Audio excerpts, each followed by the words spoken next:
Hello, everybody. Welcome back to the stream. First stream as an affiliate with that all set up. Um, I am unfortunately gonna have to run away for a moment, just in a few minutes here. But what I will do is I'll explain what we're doing tonight, and then I'll set up world creation, and I'll be back. Because we're playing Dwarf Fortress tonight, and for anybody who doesn't know, Dwarf Fortress is it's a game about creating and managing a fortress full of fantasy dwarves and trying to make it successful. There's also an adventure mode where you can play as a single character, much like a very old style RPG. Um, but this is the sort of game where keyboard shortcuts and keyboard commands are how you play. Now, if anybody is interested in this sort of game, I can definitely give some recommendations on how to play it. Literally starting here, download the Lazy Noob Pack. It is a excellent way to get into the game, an excellent way to learn how to start figuring out how to play the game. Because Dwarf Fortress is, in fact,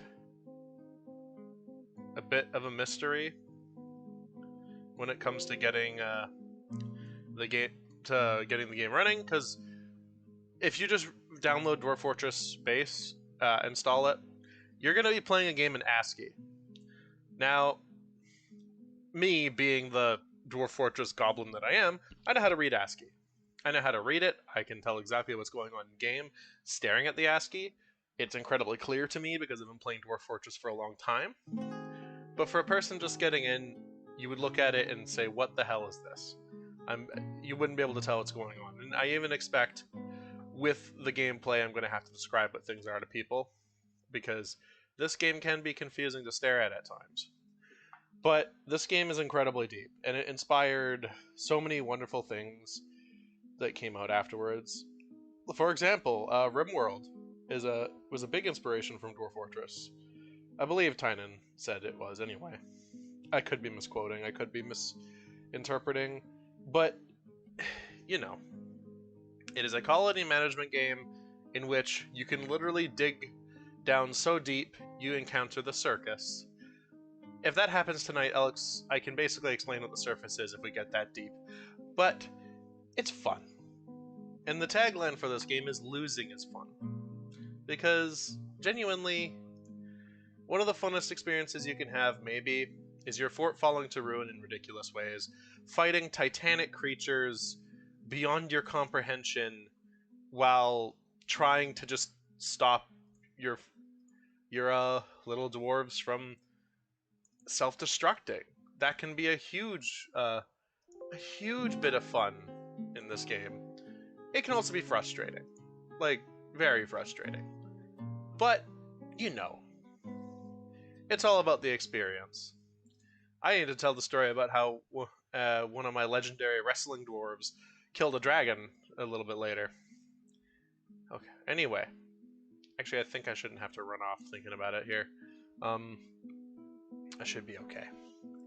I was thinking I might have had to run to the washroom while the world was creating. I made a mistake and ate some slightly spicy food, and that was no one's mistake but my own, but my stomach seems to be settling. So I'm okay.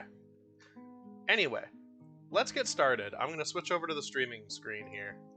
Oh, what's this down here? It appears we have stream avatars up. That's right, I got it set up so you all can run around in front of me. I don't really have any specific events for it right now, mind you, but y'all should be able to just kind of exist. Also, Evie, I don't know why you're so tiny, but you are. And also, hello, Evie. Hello, Enryo. Welcome to the stream. I did see your message before, Evie, and I would like to counter with, no, you're a nerd. Anyway, let me get us started then. We need to create... This is basically fresh. I deleted all my old buggy and broken worlds, so we're going to need to create a new world together. Let's get started. And yes, this is very much an alpha. I can adjust how much you guys see by zooming in and out. You just need to tell me if it's clear, if you can read okay.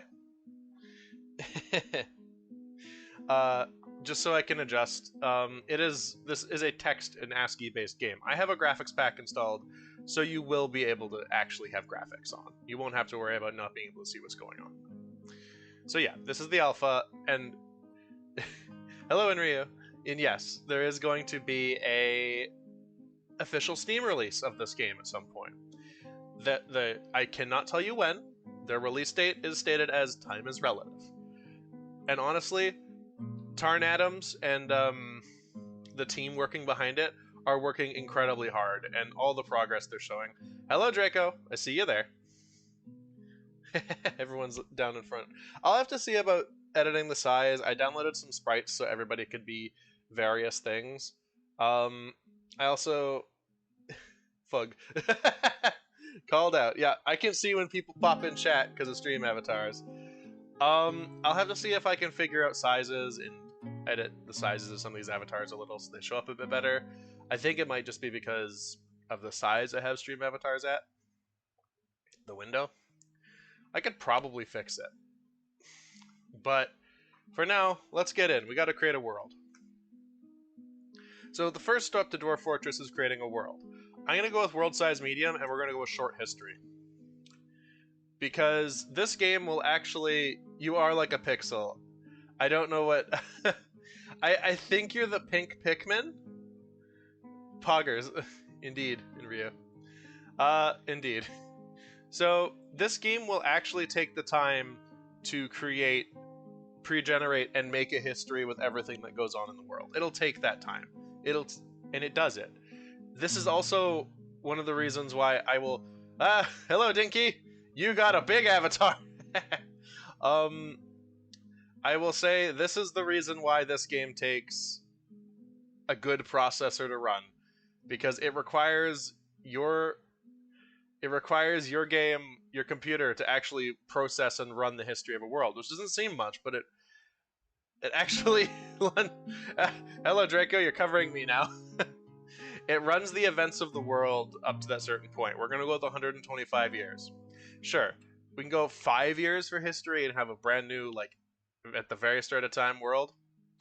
Or we can go with a short history, 125, which is standard. You are the... Oh no, the Lagiacris are gonna take over. What have I done? I'm just a poor bulbman, and the Lagiacris are all taking over. Getting wrecked, yeah. I'm gonna leave most of these settings normal. I'm setting mineral occurrence to frequent. We are going to have lots of minerals and lots of supply. Alright, let's go. And here goes the world. There's our world. We're in Thadorabin, the planet of omens. That sounds wonderful for a stream. I don't know about you. The planet... Oh, wait. Oh, I guess different regions. Small pink, much better. Yeah, there you are. A little pink... That's the dinosaur, right? I think that's the dinosaur avatar? Yeah. We have a couple dragons. We have me, a Bulbman, because I'm obviously moderating my own chat. And Enryu has chosen to be... Yeah, I'm the boss. I haven't figured out how to set up a boss raid for stream avatars yet. So you guys get to fight me, the giant wolf. Alrighty. So, yeah. No, this... As you see here, this is done in ASCII. But I think you can generally kind of see what the symbols represent. Obviously, there's water. The top is ice and snow for the tundra. There is lots of different little symbols for greenery. There's down there seems to be a Badlands sort of thing, or a plains, that yellow stuff. Because deserts come up looking a lot like water, but different color. I can see some elven civilizations. I will remove elf. That's an adorable snake. I haven't seen how that looks yet. It's beautiful. Oh, it's done generating. Okay, so let's have a look around. We have a massive swamp. We have mountains. You can see my little X moving around. Who's throwing me around? Oh, I guess I died. Well, these are Dwarven Strongholds down here. Can you see my little yellow X moving around okay on screen? Because that's where I'm looking. Velvety Towers. I don't know what those are. We have a desert here. Oh, it's waters of rot. Uh-oh. That doesn't sound nice. That's not a desert. We have lots of elf. We have lots of goblin and necromancer, it looks like. Plenty of dwarf. I don't see too many human. Oh no, there's a few little human towns in there. Okay. Okay. Well, and we have lakes. This is a lake, I believe. Right here? Yeah, the Lakes of Soaring. Okay. No, this looks good. We can work with this. We'll accept this. It's now going to save this as a world we can play in over and over. Yeah, I love that snake avatar you chosen, Ryu. That's very cute. And the dragon and the dinosaur, the dragons and the dinosaur are all cute too. I just look like a weird gremlin. Yeah, your avatar totally is raving. It's having a good old vibe time.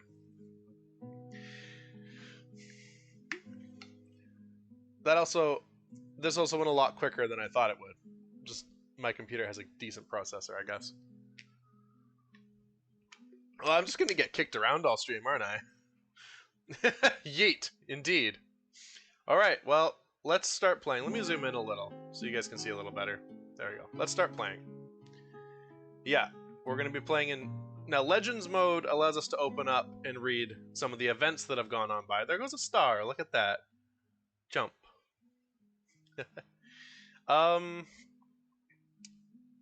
Legends allows us to basically read about the gods of the world, the civilizations, big events, historical things. It allows us to take a look at the events that have passed up to this point, the 125 years in this world that have passed. But we're going to jump into Dwarf Fortress itself. Don't mind this game looking like it's summoning a demon. Oh, well, okay, yep. No, that's fine. Alright. Hey! Very nice, Dinky. I didn't edit my channel points. I have an idea for those, and I'll figure it out later. Okay, but and eventually you guys will have channel points that just match my channel. Okay, so now is where we choose where we're gonna start our fortress.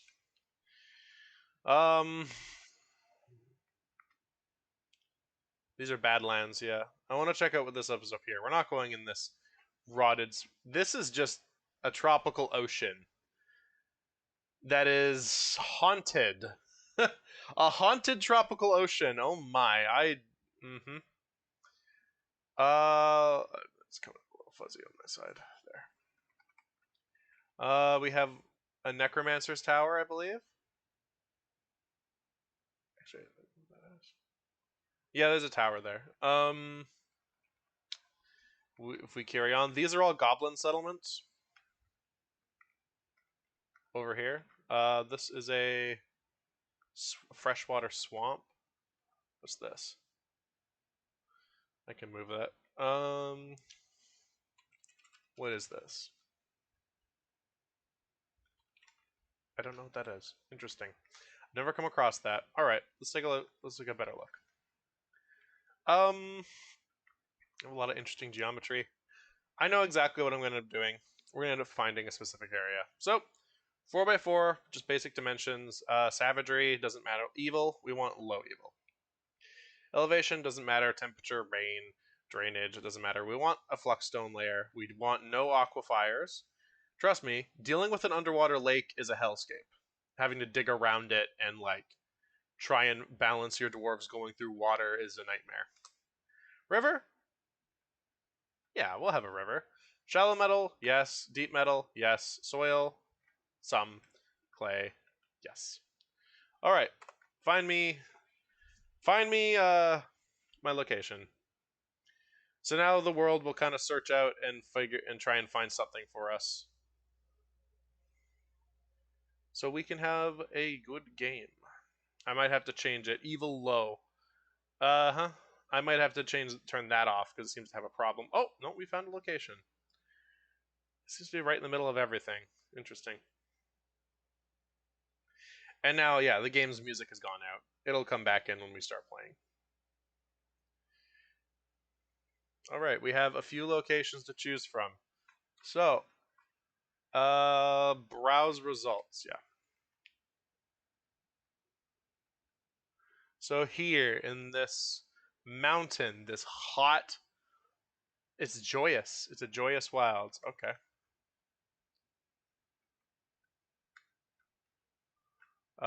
Same. Something here. No, I don't think that sounds very fun to play in. I'm gonna have to turn the search for evil off. Hell, it can be really fun to fight evil things, but what is this? Temperate freshwater swamp, huh? Saltwater marsh. Hmm. Interesting. I'll consider this, but I am going to do another search. I'm going to do a quick search, basically the same. I'm going to leave that off and do a search and see how much more results we come up with. Because I want a little more options than just that. The saltwater marsh has me interested. I've actually never run a fortress in one. Oh yeah, that already many more responses. Okay, good.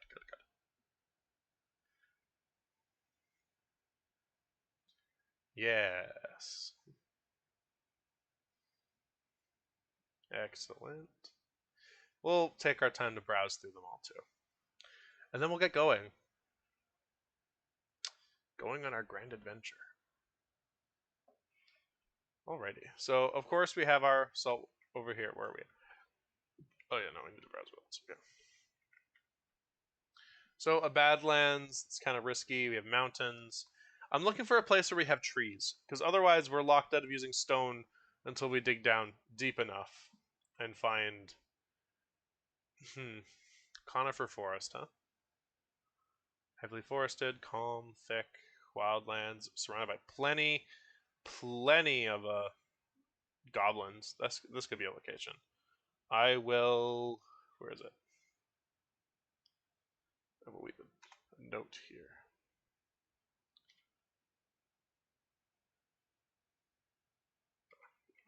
Ooh, hang on. Turn off notes. We don't need that. Oh. Okay. Well, we have it. We've left a note there. Okay, excellent. Just so we remember where it is. All right. What else do we have? We have some stuff up over here. It just seems like more mountains, honestly. Yeah, nothing too glorious here. A lot. The temperature doesn't really matter as much as it can just make people sick. We can avoid that pretty easily just by staying, inside. What really matters is we want trees and some vegetation, so woodland. Where are we at here? Tropical shrubland. It's hot. Yeah, no, it seems like this planet spawned very hot. Boiling, even. Tropical forest. That's got everything we're looking for. It starts. We have a river, so which means we have lots of easy running water, which would be wonderful. Yeah, I'm gonna put a note here.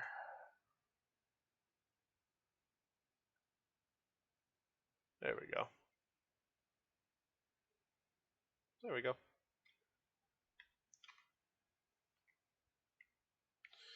Excellent. Okay. So we'll find a few locations. No, I don't want that. Down here. What do we got down here? This is near elves. Oh, elf. Ooh. Dwarf Fortress elves make me very angry. Now, this place is much more of a temperate area. Very easy to deal with. Everything we're looking for. Even has some sand. So we could make glass. We could potentially make some glass structure or beautiful glass, whatever, like anything. We could sell it. We're right near to elves, though. And the Dwarf Fortress elves, they make me, oh, elf. Remove elf. Um, Heavily forested, temperate conifer forest. The the bold diversion is a good name for a river. Let's just put it that way. The bold diversion. I'm gonna leave another note here. Yeah. Okay. Let's see if anything interests me down here. Temperate. It's a savanna. Temperate grasslands. I want to see more what's up. A lot of this seems to be mostly the same. What's this? Temperate grassland. Untamed wilds, huh? So the different level, the surroundings basically tell us what wildlife we'll be running into. Untamed wilds, we could run into the spookiest shit. Freshwater marsh, maybe. It gets warmer and hotter as we go up. Yeah, okay. Yeah, that's a haunted biome. I don't want to be there. Now, playing in a haunted biome is very interesting. Scorching hot, huh? Okay. In a haunted biome, the dead come back to life, and when I mean everything dead, body parts will reanimate after being separated from their body. Clumps of hair, uh, literally the wool off a sheep will reanimate and try and kill you. It's interesting, to say the least. Alright, yeah, let's take a peek up here. This is what I was interested in. A mountain, no trees. It's kind of rough. And here's that nice saltwater marsh, which I've never played in. It's got a little bit of everything. But it's so far removed from anything, I don't really feel like we'd... Well, we're surrounded by lots of goblins and elves, actually. And there's actually humans nearby. Alright. Well, I pose a question. The saltwater marsh, while having very low wildlife rating, that won't stop us from being attacked by legendary beasts and stuff like that. That happens because your fortress becomes richer. But this has the greatest potential to be surrounded by a bunch of different kinds of people, possibly some undead, possibly some because we're near haunted biomes, possibly goblins. Goblins are always fun. Elves and humans, because I know there's a couple human towns over on the other side of that lake over there. So I pose a question: does this sound like a good place to be? I've never played in a saltwater marsh, but you know, we have the river. The river's fresh water. We'll be able to get fresh water from that, and we have a drinking source. I think this looks like a decent place to start for everybody. Oh, look, another jump event. So, I don't know. Saltwater marsh sound like a good starting place? Because, you know, this depending what happens, the salt level in the stream could go up pretty high. And then we have buckets of salt to represent that.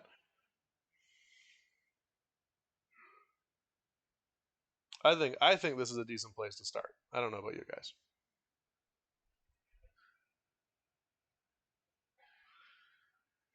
I think that's fine by me. I'm going to take that. We're going to embark here. You have selected an area with salt water. It might be very difficult to survive here. Oof. In Rio, you've won 5 channel points. Nice. Well, let's go. And now we have to choose how we're going to embark. We're going to prepare carefully. Here we go. Our 7 dwarves. We can see a little bit more about them right here. So, this is Sigun Arandodak. She's a peasant. She is 70 years old, born on the 13th of Hematite. This gives you a lot of how in-depth this is. This is for every citizen you have. It tells you what they like. It tells you what they don't like. She is slow to tire, works a long time, but she is clumsy, more prone to workplace accidents. It tells you a lot about her. She dreams of mastering a skill. This gives you information on all of your dwarves like this. So, I'm mostly looking for a dwarf who will be good at accounting work, essentially. Actually, this Saxul might be the one. Just thinking about it.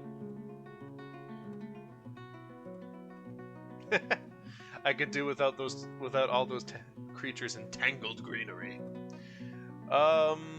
Is a natural language. Memory. Poor empathy, poor ability, or to manage and understand. So, oh, very unsocial dwarf. Creativity, good kinesthetic sense. You'd be a good miner. So let's up your mining to 10. Let's have a good miner. I also have an app running on my other screen here called Dwarf Therapist, because otherwise, assigning jobs to dwarves is like herding a whole bunch of cats. For language, you might be good. We'll see. Alright, so who will be another good... Let's make Sigun our other miner. Excellent. Now everything we do here is taking points off of our embark. So it's run on a point system. We have 330 points to do with what we will.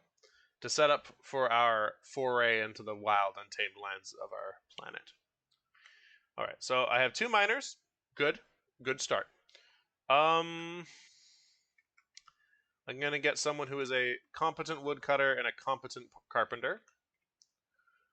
Someone who is a good mason, and I have to find architect. This is all set up before we go in. If I stream this again, we definitely won't be taking this much time to set up. Just going through a bit step by step. Where is architect? Oh, you can be the mechanic, but I want the architect to be the one building things. If I can't, I can just set it on Dwarf Therapist. It's fine. Building designer? Sure. You... Sazko was the one I was going to make the, Are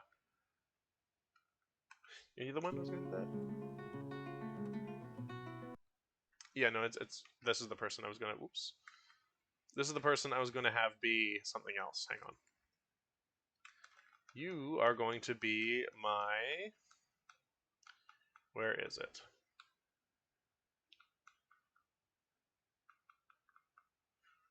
Organizer, record keeper,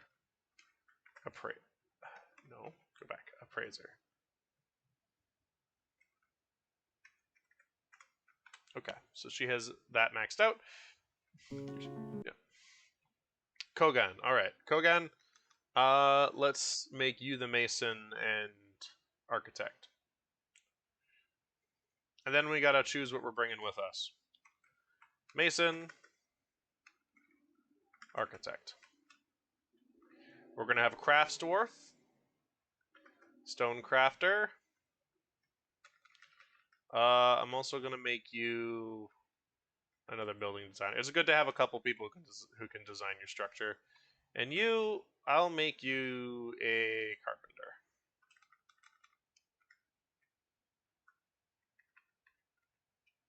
There we go.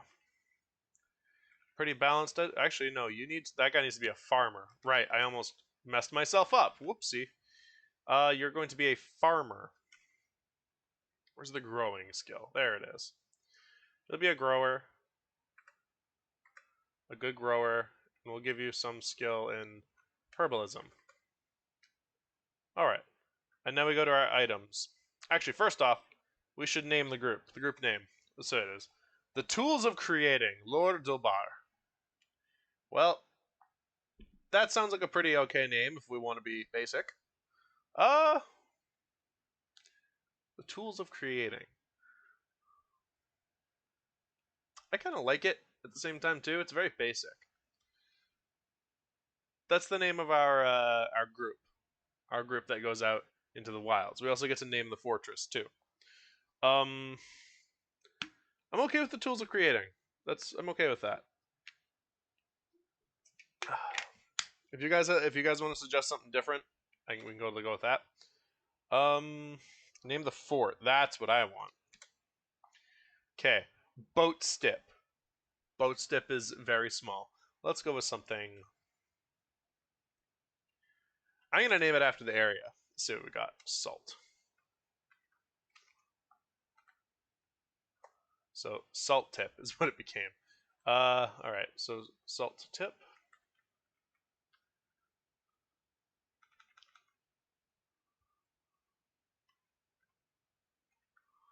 Of course, we got all this stuff. I'm just gonna delete that. Whoops. There's that emote, the blep. That's right. I also was able to post my first emote today, and it got approved the other day, and I got approved. We have a blep, everybody. Feel free to use the blep wherever. Okay. Salt tip. Salt. Salt blind. That's wrong. I'll clear that.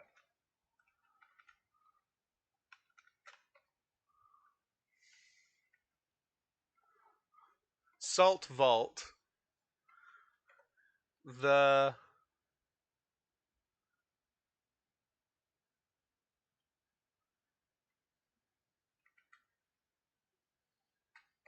bane of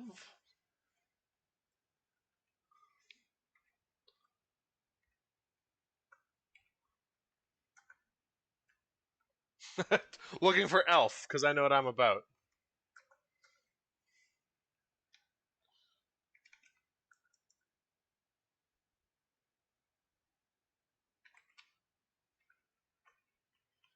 The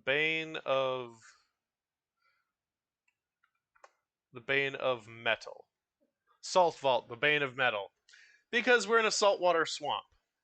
So our metal isn't going to last very long. I think that sounds like a good fort name. Also, Nebedron Stitz Ugrog Kel sounds like a great dwarven location name. I don't know about you. Alright, so I'm good with that. Alright, on to items. Okay, so we come with 2 copper picks. Very fine. 2 copper battle axes. They'll also use that to chop. Sounds good, Ryu. Have a good rest of your shift, eh? Thanks for tuning in for a little bit. Copper battle axes and iron anvil. That's fine too. Oh, excuse me. We are definitely giving ourselves more plump helmets. Spawns.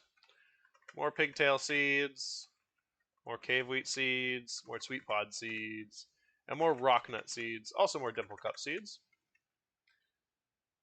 We have prepared giant... I don't know. Lungfish. If I zoom out, we'll be able to see that. Nope. I believe that's prepared giant peregrine falcon spleen.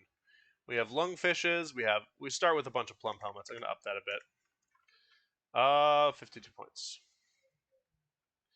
Can we get turkeys? Because I know what I want. I want turkeys for eggs. If we can have turkey. Turkey hen. We're gonna take 4 turkey hen with us. Also a turkey gobbler. 22 points. Can we get like a dog or something? Yeah, we can afford a dog. We'll bring a dog with us. 4 reasons. That leaves us with 1 more point for 1 more turkey hen. Why the hell not? Everything else there is fine. We have giant hamster leather gloves. Or quivers. Actually, that's a Q. Interesting. And yeah, like this is... And the game allows us to make product out of a lot of the things. Alright. We're good. Let's embark.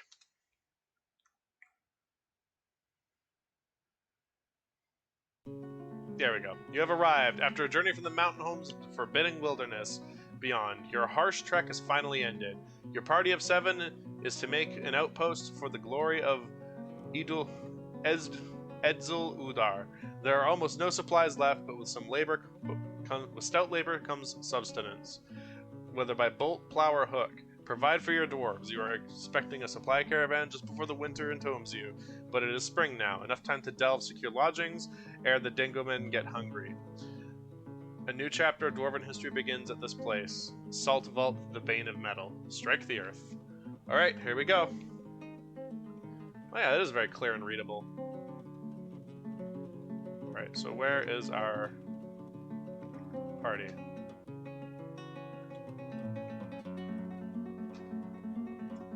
Where are our dwarves? There they are. Alright. Yeah, that's pretty clear and readable. I've never used this texture pack very much. See, there's some turkeys. This is our cart we came in. This box right here. You can see there's stacks of supplies in the back here. There's our dog. Here's our different dwarves muddling about. If I press enter, you can see them all move around and do their thing. Okay, so let's take a look at the surroundings. So what we look at here is You can see tree stumps, different vegetation, the ground of different grasses and mosses, bushes. This over here is water, and that tells me it's 7 layers deep, I believe, is the idea. Those are little pools of water, though. I believe we have a river. Yeah, there's our river, which we can channel from. Oh, there is something in the river. It's a bumblebee. Okay, there's bees on the map. It's flying over the river. It looks a little abstract, yeah, but this is a lot better than staring at an ASCII screen for people who haven't seen it. There's obsidian on the surface. That's interesting. Silt walls, easy to dig into. Very nice. Feather tree roots. Okay, there's roots above. Also, we can go up and up. You can see this is how the game renders trees. So, if we stare at this tree right over here, tree trunk. We can go up, you can see tree leaves and more tree trunk and wood, and it goes up and up and up until the tree is done. That's how this game renders trees and stuff.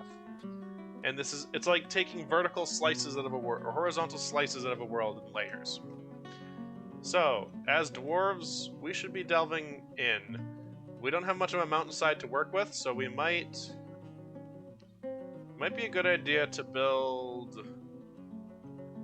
Well, we can still probably build in here and then build a much bigger area. It's easiest to hide yourself in a mountainside to start. So we'll get going with that. So designation, we're gonna start mining. And this is how you tell your dwarves how to mine. Alrighty, let's get going. Oh, that's too close there. Okay. So let's get going. 3, we're gonna go in here. So, I'm telling my dwarves to start digging me out a starting area where we can branch out from. Alright, and then we can have coming down from here. Actually, what I'll do is let's make 2. And this can be the area where we have our stockpile. Not that far away.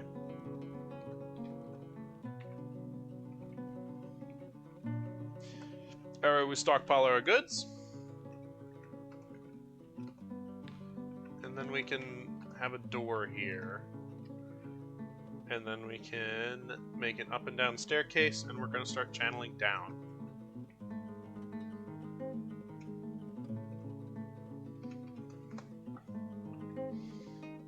Alright.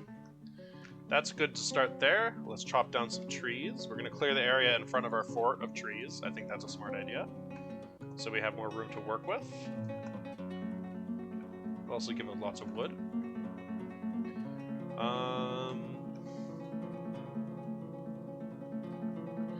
Make a zone. This is going to be... I'm going to make a pasture for our animals over here.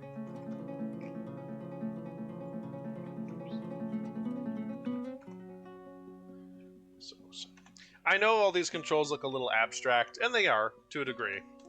This game definitely is not super obvious at first. It takes a little practice, a little reading things, you know, here, there, everywhere. But it doesn't mean doesn't mean that this game is unlearnable. You definitely take some time to learn it. It gets good. And if you like, I just canceled that, didn't I? No, they're there, okay. If you take the time to learn it, it's a lot of fun. And over here, I'm gonna make this over here a garbage dump. Is this salt water? Murky pool of stagnant water, okay, no. Alright, so let's watch our dwarves work. Where are they at? Here they go. They're moving. And they're digging. There we go.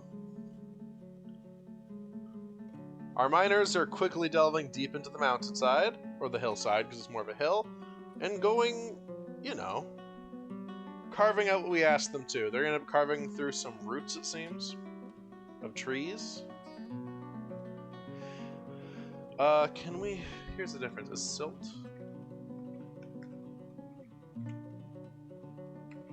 We'll just see if we can build farm plots in silt. I don't think we can. I can't remember what silt is right now, if it's a rock or if it's something else.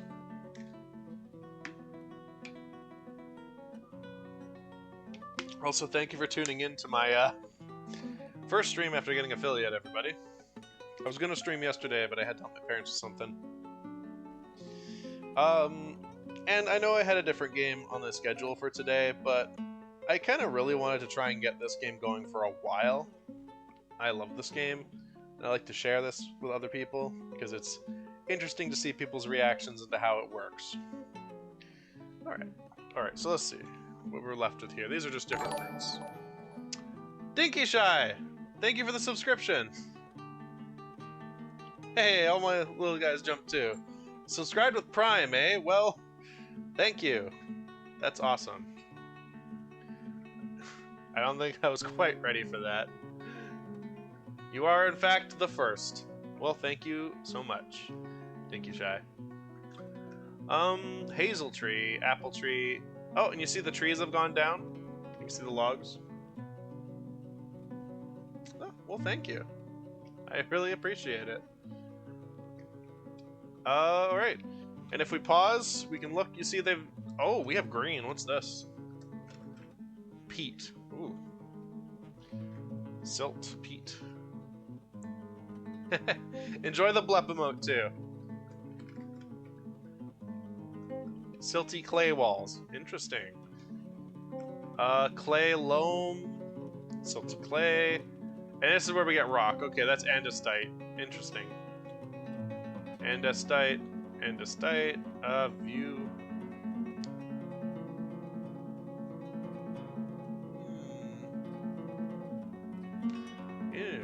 We actually had the ability to make a farm right away, which would be excellent.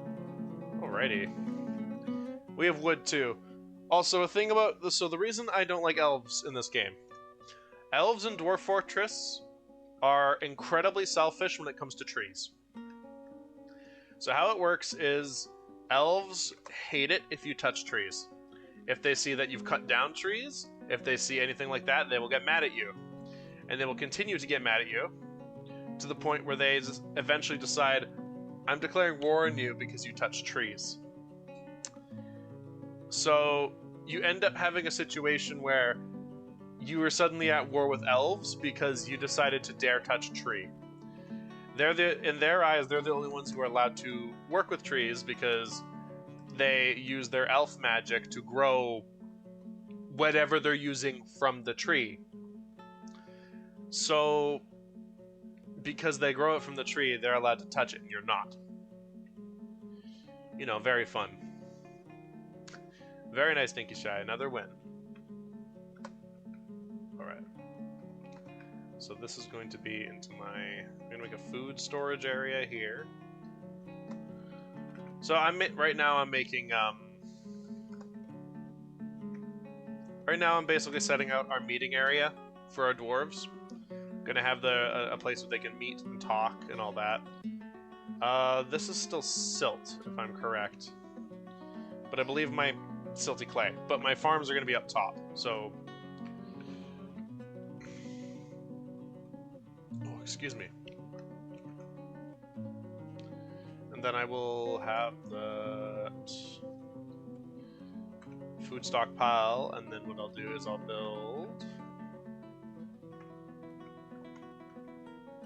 Coming off of the food stockpile, our food workshop area. And then over here, I'm going to build a...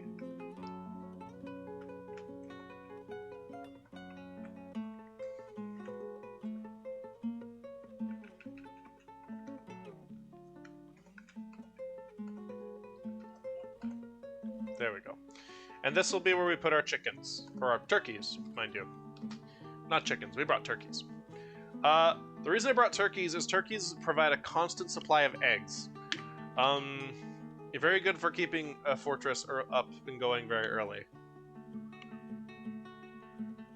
Because food is a problem in Dwarf Fortress. I already know what peat was. But there go our dwarves mining away.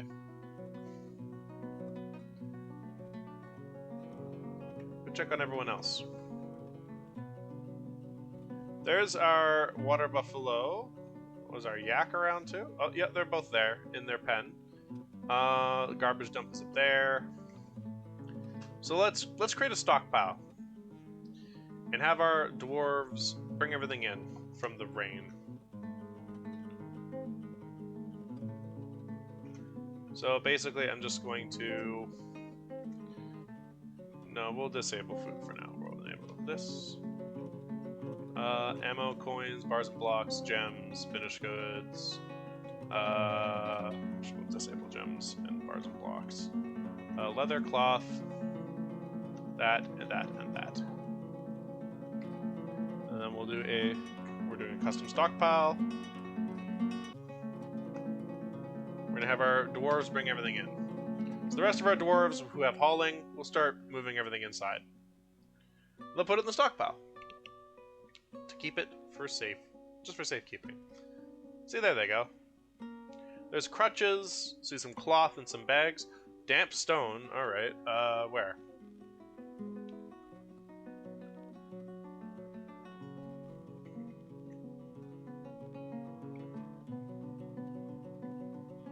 Where's the alert? Alright. That's fine. Damp stone. So that might be the very bottom of that little pond from up above. If it's just a single square, we can deal with it. It seems to be just a single square. Because if I dig in that, the water will come flooding in here and cause a little bit of issue. But if it's just a single square, I can leave it. It will just be... We can engrave it. We can make it look nice. It can be a centerpiece section to our room. Sort of like a... Oh, we can make it look nice, trust me. It gives our room a little character. They're doing very well carving deep into the walls here. Alright. So a zone, I'm going to turn this into the meeting area.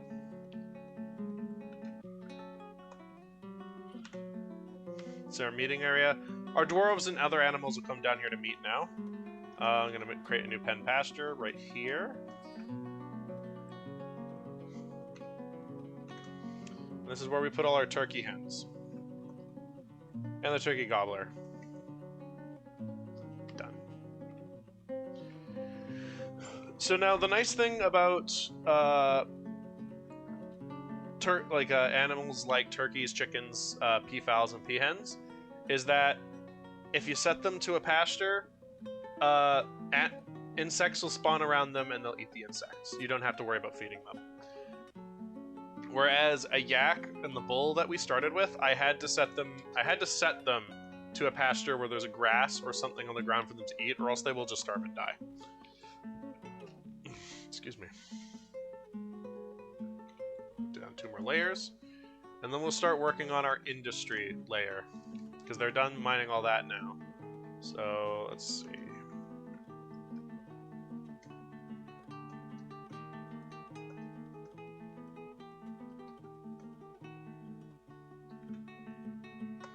There we go. Start with a nice big room. And then what we'll do is... Now, I like to create separate rooms for my... dwarves in these industry sections because there's a problem called tantrums.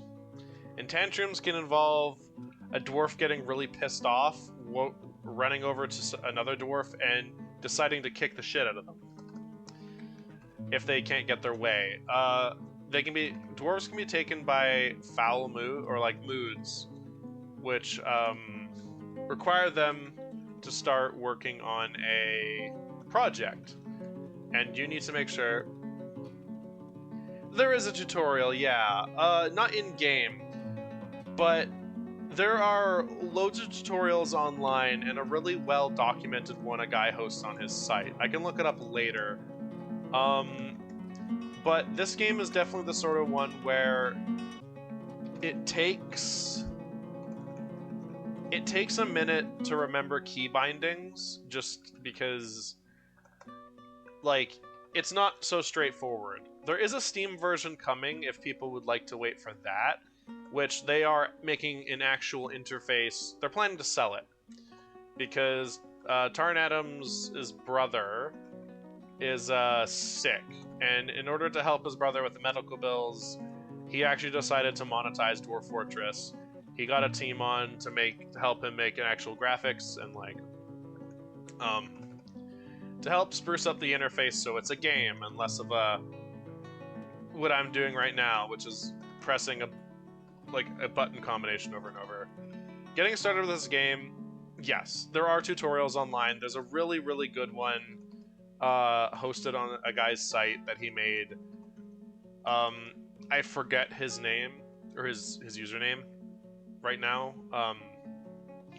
But essentially, he sets it up so that you can learn the button combinations and step by step what's necessary to get your fort running and keep your dwarves happy. That's what he sets it as a start. Because this game, really, you make your own fun. You want to make a giant war machine? Go right the hell ahead. They let you. You can make stuff like that. You can set up windmills to power things in your fortress, water mills, stuff like that. I'm eventually myself I'm gonna set up, like, I'm gonna dig and start a well in this stream probably, because you need water for your dwarves to get hurt. There's and also a drinking source, because you know.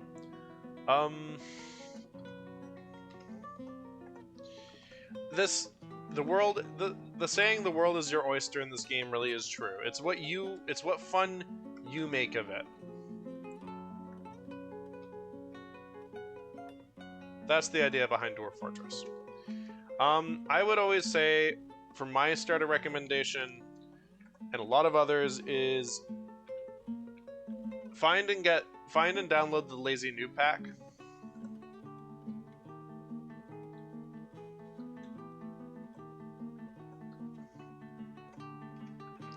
The Lazy Noob Pack comes with the current updated version of Dwarf Fortress. It comes with some utilities for the game, like Dwarf Therapist. I will definitely post the site, and the wiki is fantastic for learning too. Also, welcome to the stream, Peaked Lapel. Hope you enjoy. Yeah, I'll find it. I'll find it and post it. If I don't post it here, I'll post it on my Twitter. Because there I can get it out to you guys. If not, whatever. I think that works best. I could probably find it later in the stream and link it at the very end somewhere. Oh yeah, you're welcome. No problem. This is a game I love very passionately, and I would love if more people gave it a chance, because it is a lot of fun. Also, on my Dwarf Therapist over here, I'm just going to turn hauling off for my 2 miners.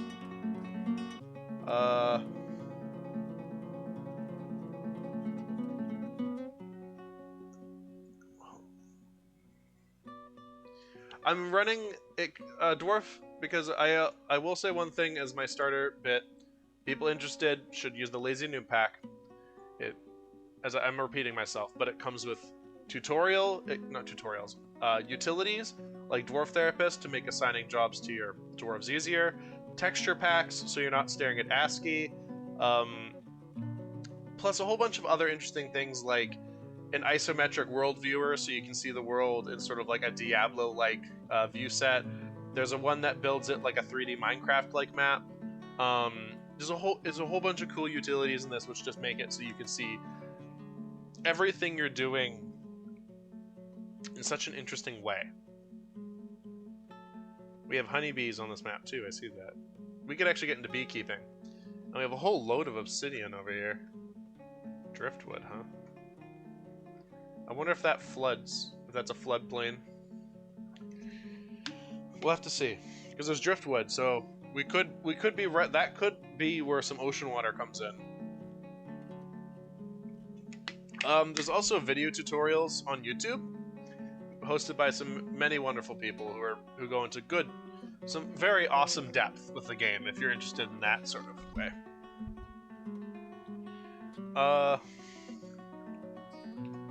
Okay, all my dwarves are hanging out in here now. Okay, let's make a new stockpile. Oh, here, that gives us more room. Excellent. Alrighty, stockpile. Caps lock? I am in caps lock. Oops, stockpile. Okay, this is going to be a food stockpile. Food stockpile. So we have food. And let's go upstairs. I'll set up the farm a little bit. Look how quickly these dwarves carve through the earth. I believe one's downstairs. Yeah, one's downstairs carving out our raw resource area.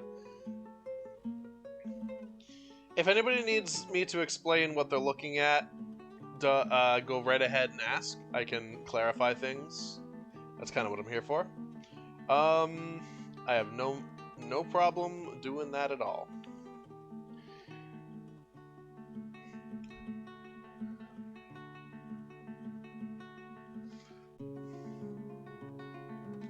Oh, we've struck black zircon. Oh, it's right there. Interesting. I like this texture pack. I've never really looked into it too much, but I like it a lot. And there's all my turkeys in their pen, doing their stuff. There's my dwarves bringing in barrels of food. I like that.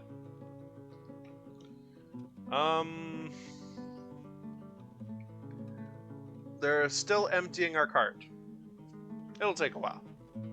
Because now I think all our food's in there. As soon as we can, I'm going to get to work on... We don't have a mechanic. I just realized that. We need that. A mechanic. Who can be our mechanic? You know what? You can be our mechanic. For now.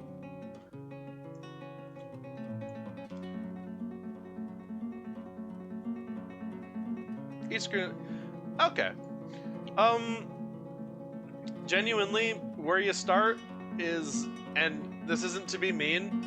The actual tagline of this game is losing is fun. So, genuinely, the first place you'd probably start here is a fort collapsing a couple times. Or making a fort that, maybe by like some veteran sense, isn't successful, but in your own way, when you play it, feels successful. I've had entire forts that made nothing but stone crafts, jammed full of like, quartz, and I've made money off it. My dwarves have had money and value, and then get killed by a giant smoke monster that rises from the depths, because that can happen in this game. This game should be more accurately described as a fantasy world simulator. Is that everything? Is this empty? Yeah, it's empty. Okay, so let's remove our wagon. We don't need it anymore. Excellent. Alright, the dwarf goes out to get that done. Like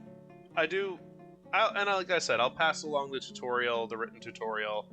They also give a really good job of explaining some of the controls, what you'll need, how to set up a military, how to set up a defense hallway for your military to sit in. They do a really good job of explaining things, and in pretty good detail. So, alright, so we're going to build a... Where is it? Workshops. Workshops. That's a statue. Build workshops. We're going to build a carpenter's workshop. We're going to build our carpenter's workshop up here. And it starts fine. Okay, and we're going to build a mason's workshop. We're going to build it down here. So now I'm starting to get industry workshops going up. Mechanics workshop, we definitely want that. Mechanics workshop, you can be over here. And we can build, and then last but not least for now, a crafts dwarf's workshop. There we go. Pyrolusite. What is pyrolusite?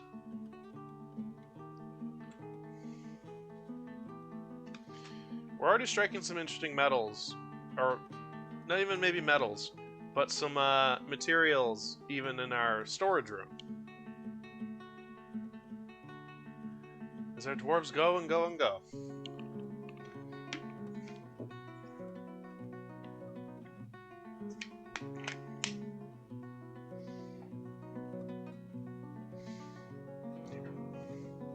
Here, actually, while our dwarves are operating, let me see if I can find that.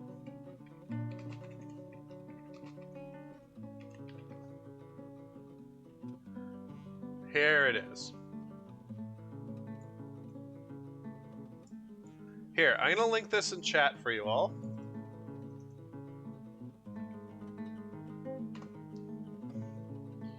That is, and then I try it. Leads to the right place? Yeah. Prodexus Errant's DF walkthrough.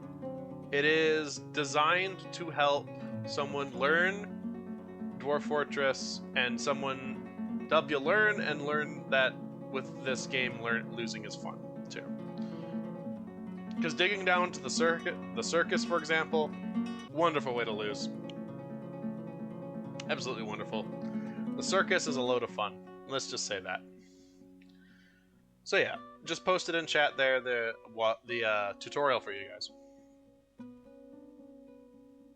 or the walkthrough, as he calls it.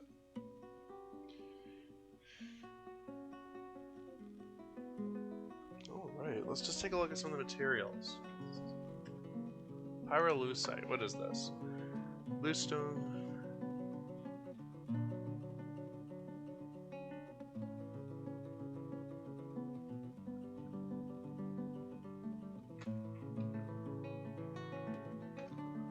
This is pyrolusite. That's very useful. I love Kenshi. I love Kenshi Dinky. Kenshi's a lot of fun. And I would even argue that Kenshi is more of a time. Yeah. Paradexus makes a pack of his own. That is very true. No, I agree with you, Dinky. Kenshi has a vibe very similar to this. Just a different setting and scale. Also, I would argue, due to the skill training necessary for some characters to be okay, that game has definitely much more of a time sync vibe than this one can. But this one can have a huge time sync vibe too, because of the very real mega structure, mega project thing that people love to do, including myself. And yeah, I think that is probably one of the most comprehensive, easy to understand tutorials that someone has made for this game. Paradexus has a wonderful way of teaching new players how this game works without too much struggle, let's say. In my opinion, anyway. Okay, all our workshops look like they're complete. Alright, so in our Mason's workshop, let's get building some doors. That's a cabinet. What am I doing? I'm pressing the wrong button. Stop.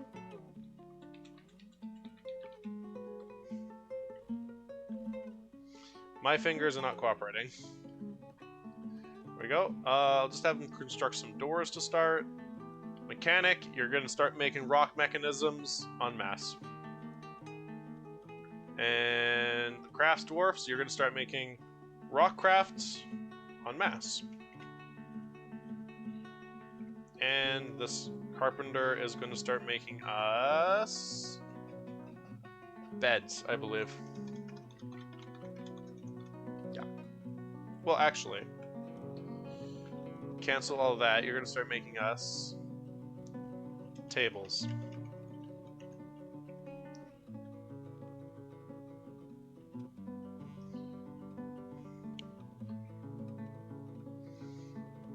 And we are in spring. We have plenty of time to get things going. Let's see, build a farmer's plot. We can, in fact, build farm plots on silt.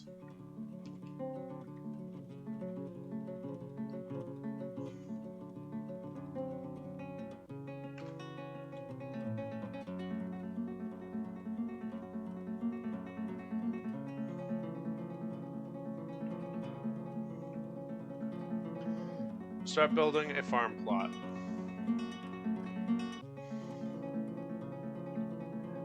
Awesome. We're basically doing excellent right now. Getting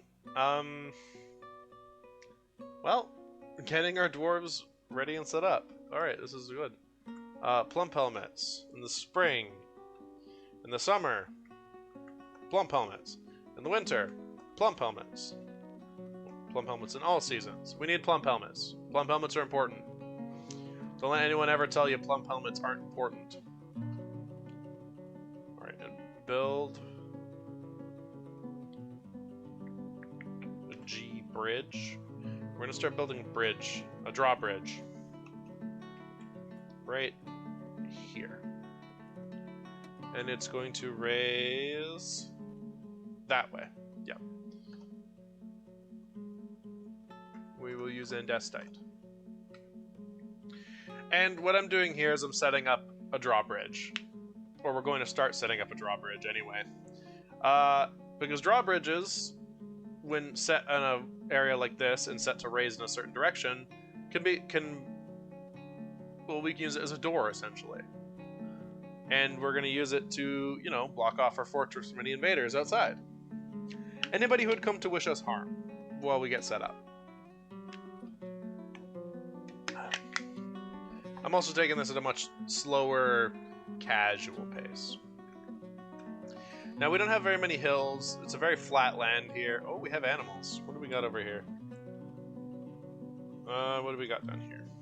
Sea lamprey. Oh, well, something got mangled down here. Giant sponge.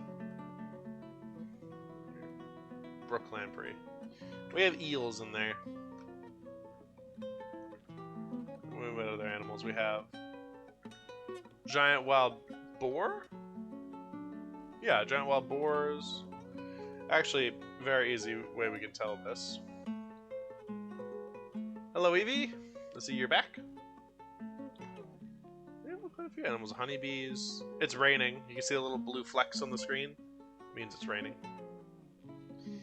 I'm just playing this very standardly. If I want to do something crazy, I'd dig us down greedily and deeply right now. But I don't really want to cause us too much pain to start. Alright, so let's do a stockpile. This will be a stone stockpile.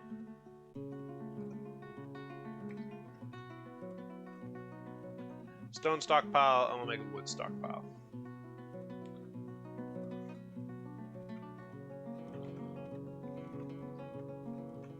This is just kind of keep the clutter to a minimum. Alrighty, otherwise, let's get a...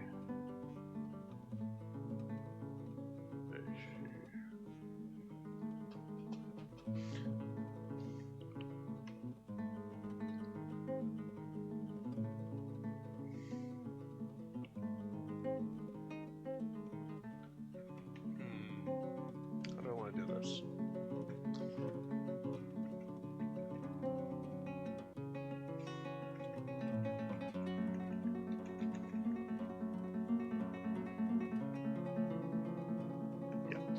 We're going to set this as a weapon and trap. This will basically make it our place for our mechanic stuff to go.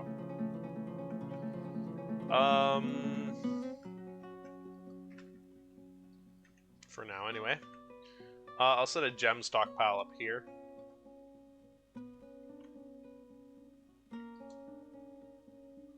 There we go.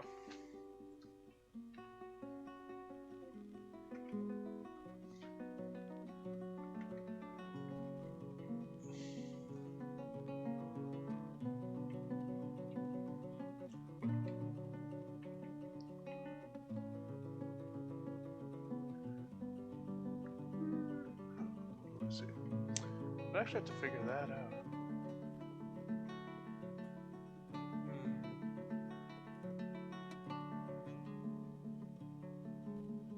It'll work out. We'll work it out for now. Disable this. There. Let our dwarves work a little bit. Get some industry going.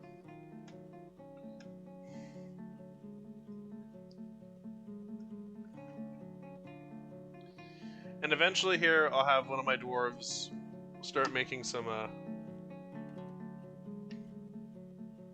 Sasquatch visited your fort today. You couldn't capture him. I see. I see. That's a shame. I think one of the funnest things I did is I converted a room into a fighting pit for captured prisoners. And I essentially had elves and goblins fighting in a pit in which my dwarves sat at a table around and ate their food at. I know that really didn't make much of a difference to my dwarves, really, but I found it entertaining, in the very least. Sasquatch got away, though, huh? I think the most interesting thing I've captured is, like, a giant worm. I think it was a giant worm. But we caught a giant worm, and it somehow avoided being thrown into my lava disposal unit, even though I slated it for dumping, because all it was doing, it kept spitting poisonous gas, and it was just like, you know what, this thing is more trouble than it's worth. So I was just gonna dump it in the lava, but it somehow avoided that, just by my dwarves being lazy, essentially. Oh, is that like a fish? What's that? Interesting. Oh yeah, we should probably set a drinking area. A water source, for now. For now, anyway. We don't want them drinking stagnant pool water for very long. We'll set it up. Otherwise.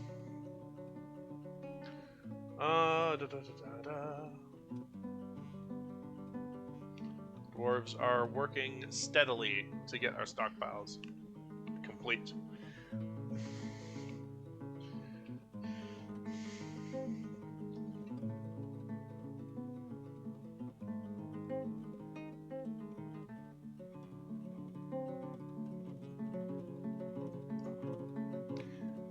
Yeah, we only have 7 dwarves. Just for starting right now. Are you done? You are done. Okay. Let's build some chairs.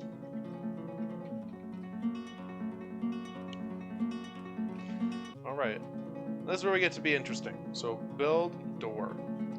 We're gonna start building doors.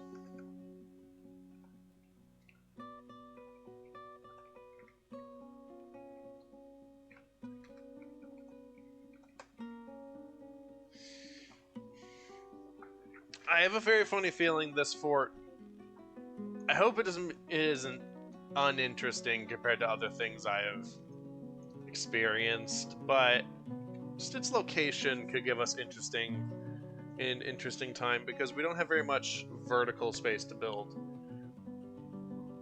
So we might have to build we might have to go the Lonely Mountain route with it and build like a battlement along the side of this mountain or something, like a wall that our Mark's dwarves can stand at the top. We can set up some statues along it for like decoration.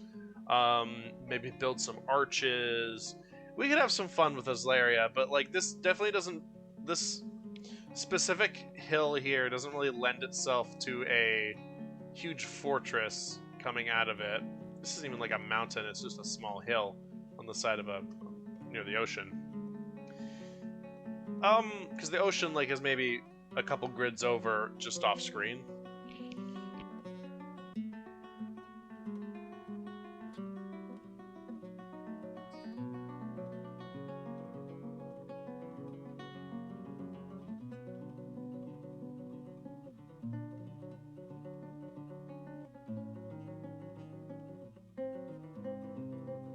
Sorry, I muted myself because I felt a cough coming.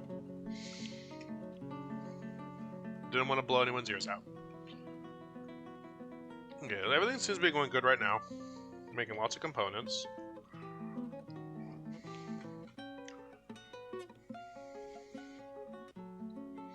Plenty of people who can do that. Alright.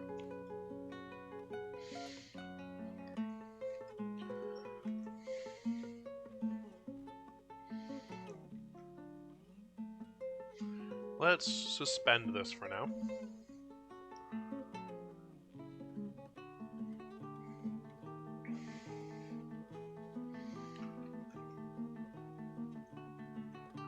I would love to get this bridge started. Oh yeah, so somebody's on it. I can see that. Hopefully, anyway. There's our doors. They've gone up. Excellent. Doors to help keep spooky monsters out.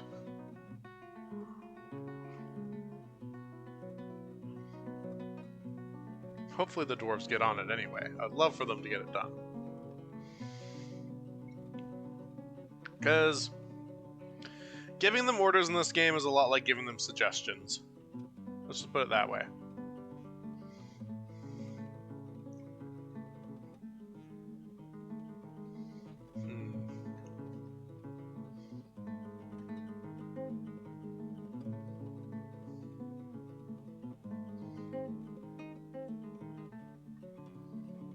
Oh, yeah, there he goes. Yeah, he's building it. Excellent. Okay. Build a lever, too.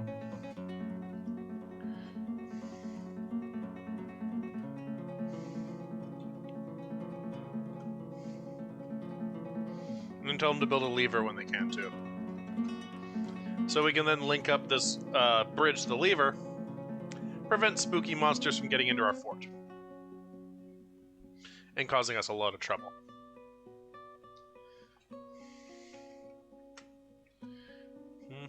Let's look around. Yeah, there really isn't any other interesting landscaping going on around here.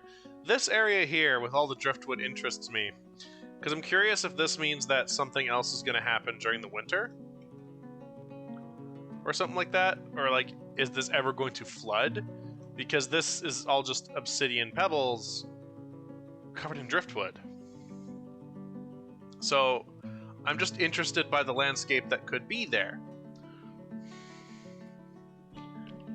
Eventually, one day. I don't know. We'll have to see. Oh, our dwarf is actually building the bridge. He's going off to have a drink, I believe. We need to get some brewing set up too, before I forget.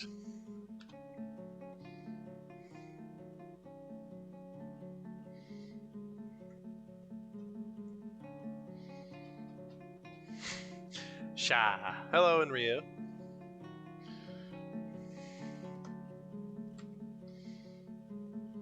Don't have a dwarf designated for cooking and brewing either. I'll give that job to our Stonecrafter's crafting. I'll give it to our grower right now. You can also be in charge of cooking or brewing, just for now. When we get more dwarves eventually, we will be able to more successfully staff a fort. Fort's going okay. We essentially have just started.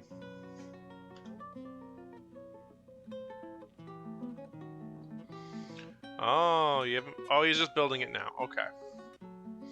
There goes the bridge under construction. I'm building a bridge, Enryu, to stop what I would like to call a return of the Werebadger incident.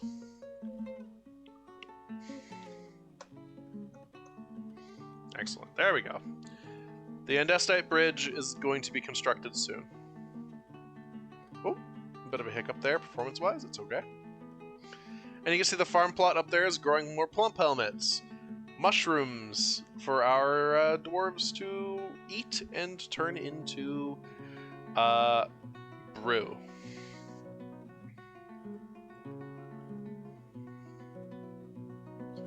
Our dwarves love they love alcohol.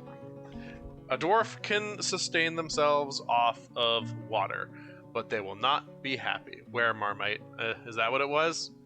Either way, you were there when it happened, and it wasn't a happy time. We both agree to that. Okay. Anyway, let's unsuspend that task and get more mechanisms made. We're gonna need them.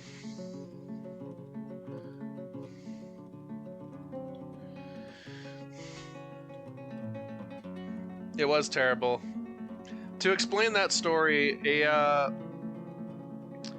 were-marmite got into my fort and bit a dwarf before dying. And then that dwarf obviously had the were-marmite spread to them. And they transformed and bit 2 more of my dwarves, who then transformed and bit more of my dwarves. And eventually, by the time we had stamped out the were-marmite infection, my dwarves were in an infinite tantrum spiral due to miasma and anger causing them to just become, like, their entire situation to become untenable.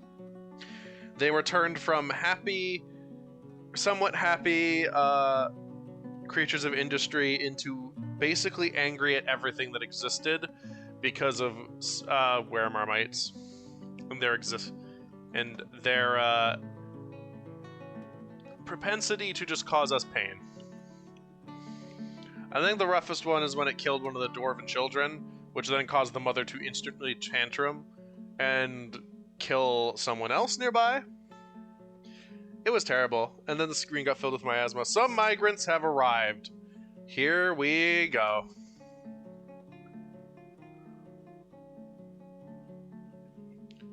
Alright, more dwarves. I see a load of children. Alright, let's see who we got.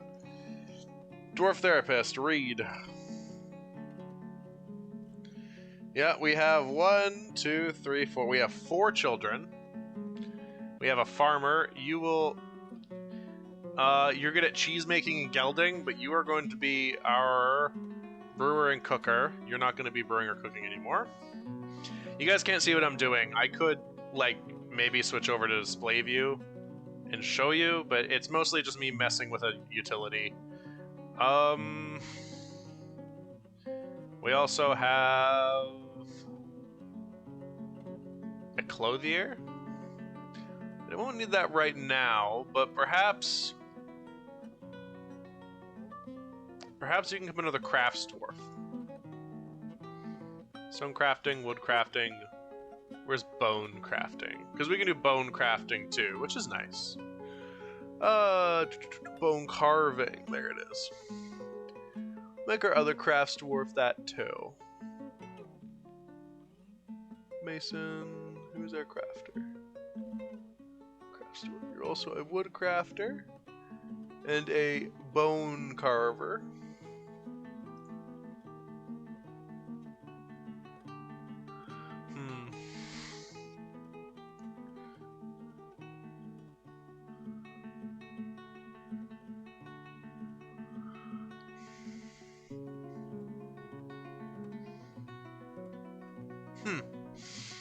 We really didn't get that many new dwarves. We also have a blacksmith who, for now, you actually have... You have skills in doctor, so you're going to become my doctor.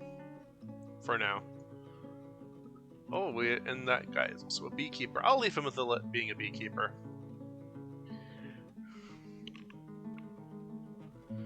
And who else did we get? We got no rangers, which is surprising. I usually get flooded by rangers until I can't do anything. 2 miners.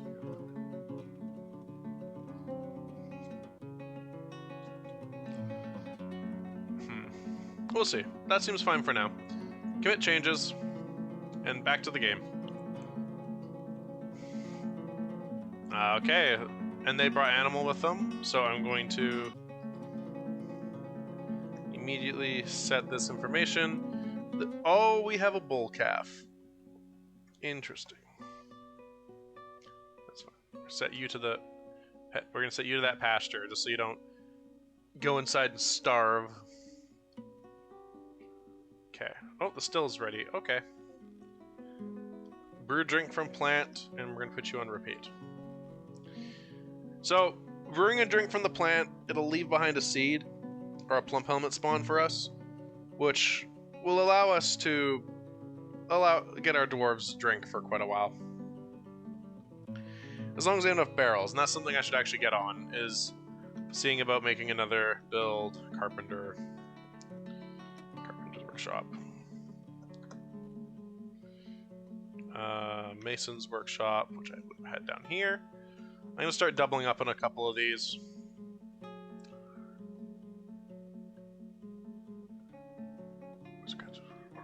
Okay.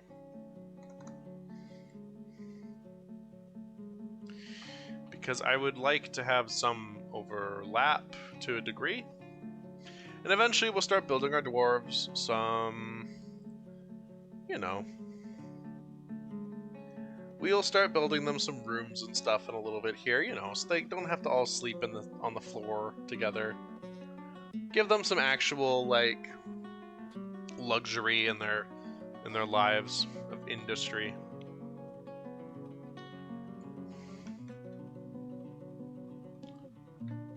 This is the only music in the game, by the way. This track plus like a variation of it. I think for right now I'm going to just set you to do that manually because we don't have full automatic stuff going on. Alright, who else did we get?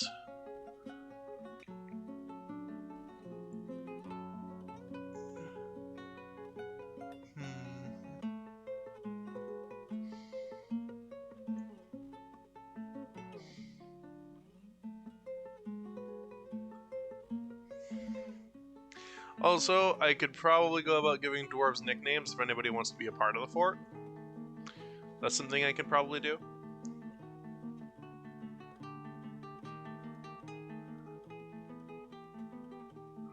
You're a doctor, but in the meantime, I'm going to have you start on woodcutting. No, woodcutting, carpentry. We need another carpenter going. Oh yeah, can't. So that's a little message bugging out a little, but remains the same. So alright, I want you making barrels. I need some more barrels. V. We need those barrels for storage for food. As long as your food is in a barrel in a stockpile, it won't go bad.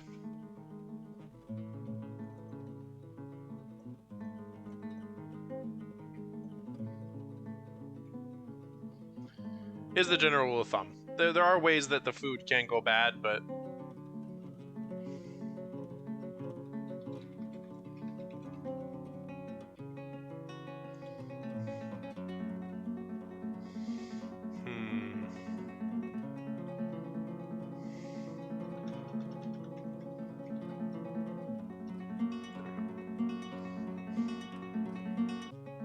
yeah, I need empty food storage items. Fair enough. I'm out of barrels, so we don't have enough food storage for our dwarves.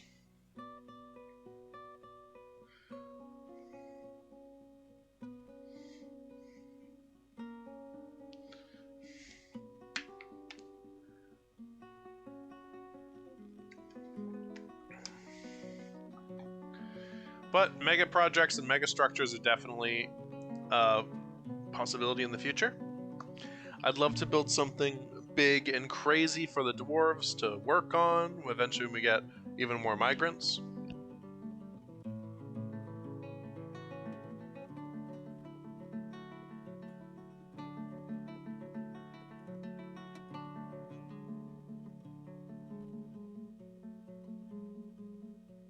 Might even build like a sort of honeybee remains. Oh, a honeybee died. Oh. Poor little bee.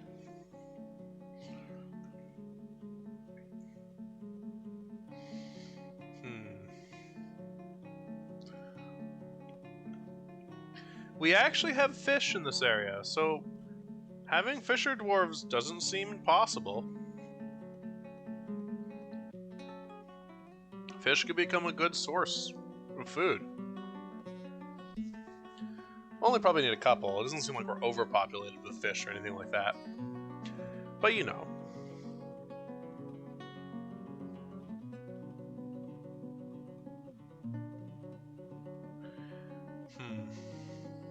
Otherwise, I need to think about what else we can do. Because we're just getting very started, very basic fort. Nothing too hugely surprising about what I'm doing here. in all honesty. I'm just getting us a basic starter set up before we decide to go do anything crazy. Eventually here we might decide to delve even deeper. Because if we want to get any good industry going, like big heavy industry, we will have to consider the possibility of digging down to find lava. So that when we find it, we can build a magma forge.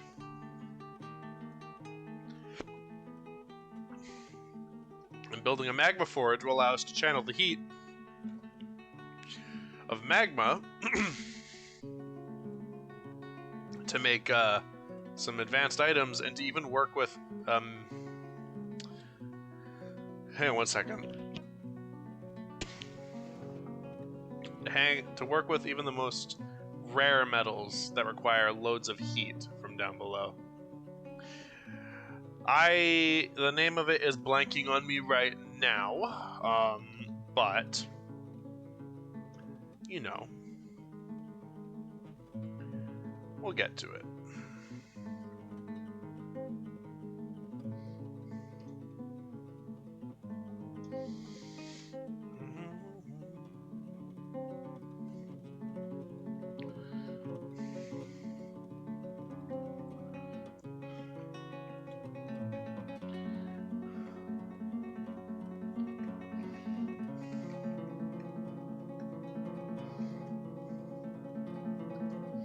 Alright, let's expand this stockpile.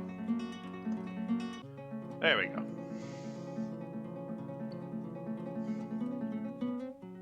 How's work going in Ryu, by the way?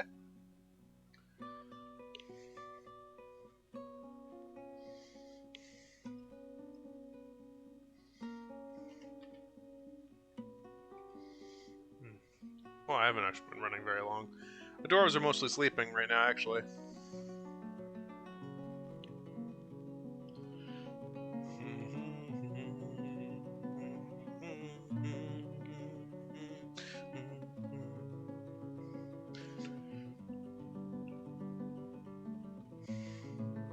I kind of have some idea of what I want to set up.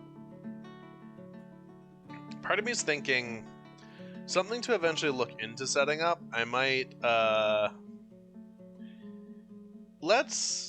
would love to set up a lava weapon in the future. You know, a big hyper obnoxious thing to destroy, intruders who come along, ones I can't deal with. Fill a corridor with lava, let them burn, then fill it with water to cool off the magma, and we dig it all away. You know, something like that. Oh, are you at a rock? We are at a rock. All right. Well, you know what they say. We gotta delve. Alrighty, here we go.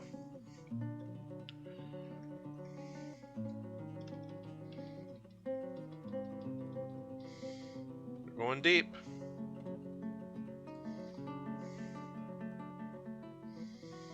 We're gonna have them dig down a long ways, and I'm gonna have them sort of dig out areas up here.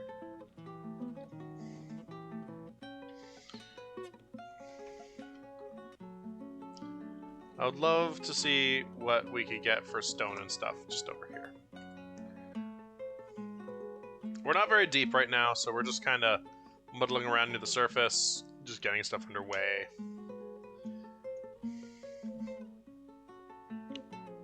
Dwarves using their wheelbarrows automatically, excellent. We're not making a lot of wood stuff right now, so let's see.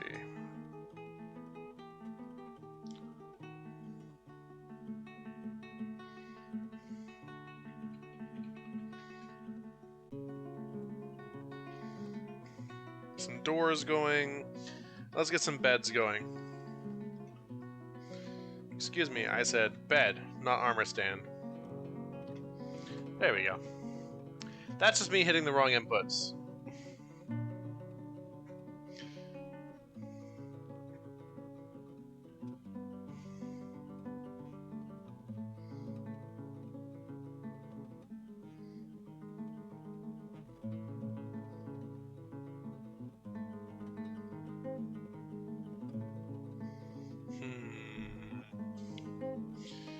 What do we have going on?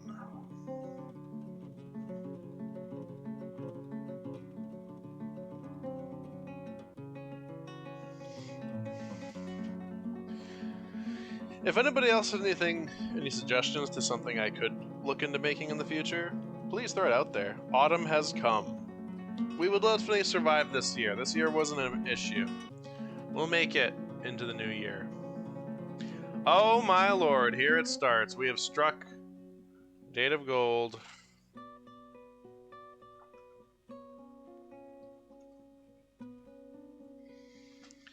We struck gold, everybody, literally. Here we go. It begins. We can make Moiran. What's Moiran?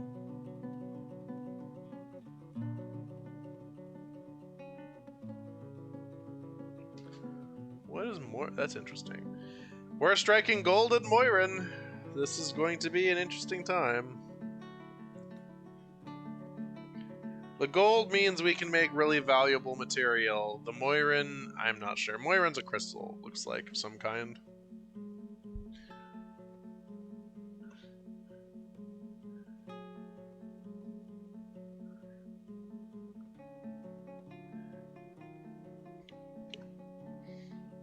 Yep, it's a crystal we can build with. Ooh, what's that? We have amber opals. Interesting. Dacites all around us. We have some decent valuables around here.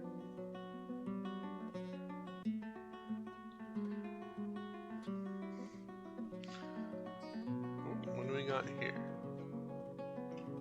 Schist. Lots of schist. Diorite, more schist. We haven't struck any metal yet, and that's what's concerning me.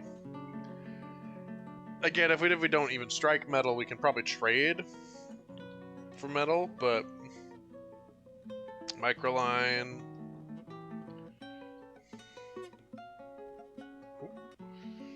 What's that? Microline Gabbro. That's actually something we can mine with.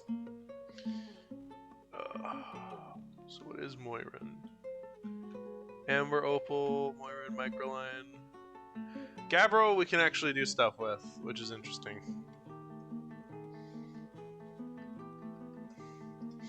Our doors will dig down. Oh, you see this? Tetrahedrite, excellent. Pyrite, also excellent. Yeah, this is the leaves falling off the trees now. This ring you see here, this ring of color. Definitely reaching winter very soon. What is this? A colony of ants. Okay. This right here. Colony of honeybees. Oh, excellent. Colony of bees.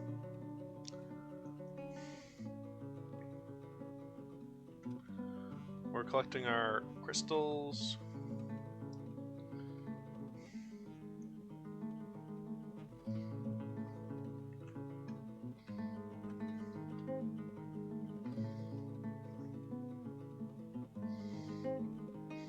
Hematites, yes. Okay, we have decent metal around, everybody. No need to worry about not having the ability to defend ourselves. Granted, tetrahedrite and hematite, maybe not the strongest metals around, but we have the ability to make metal, and that's the true treasure. Galena, oh, yes. That's obsidian walls. Galena, that's Galena. Marble. Can make some very nice stuff. Ooh. Marble is very nice for building, like, you know, structure, red pyrope, tetrahedrite. We're striking all sorts of shit down there. That's great. All sorts of good stuff. Interesting.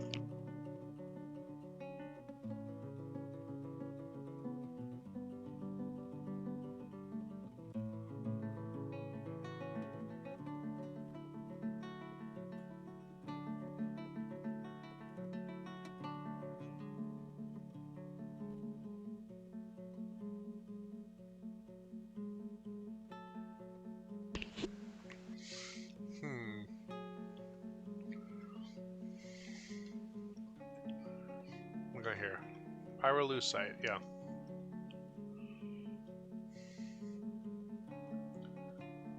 Oh, we don't have a thing set up. Uh-oh. Yeah, I forgot to build a trade depot. Whoops.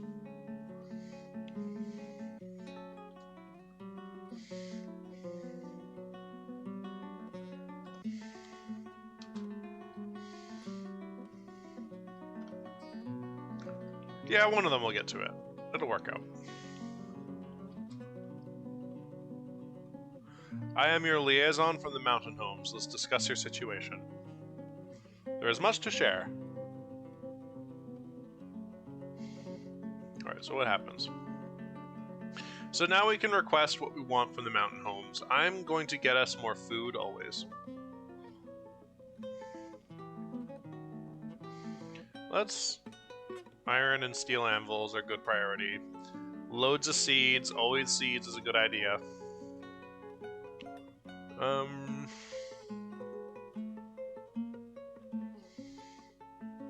Bring us some shields and bucklers. And I'm gonna make sure they bring us food. Because food, we're gonna need it. We'll always need food.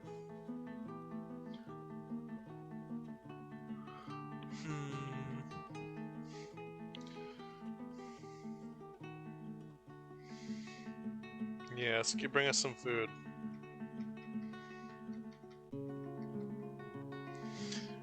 This is what I'm asking for on priority. I would like food, seeds, vegetables, stuff like that.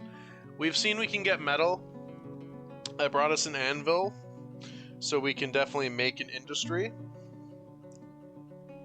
So it just comes down to now making sure we can protect ourselves until they come next year. Always bring us plump helmets, always useful.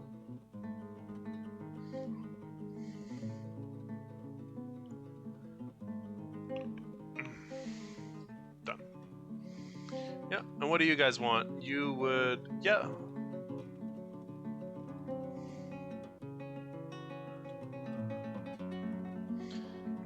You guys would want...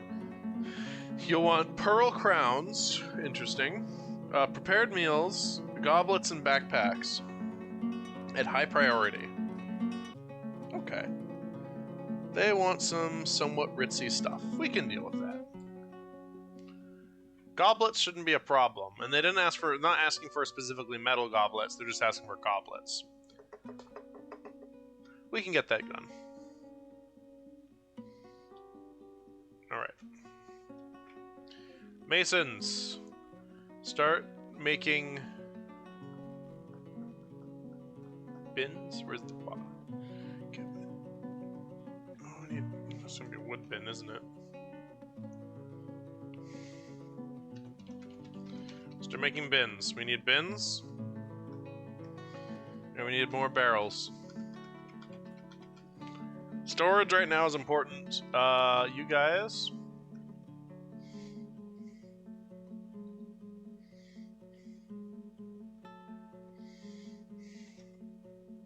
So making crafts. We won't worry about doing a gem workshop right now. That's fine. Let's start getting our industry going more. Alrighty.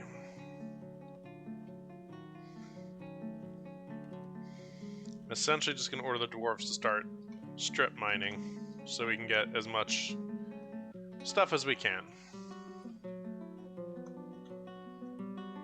Material. You never know, we can find some interesting stuff down here too.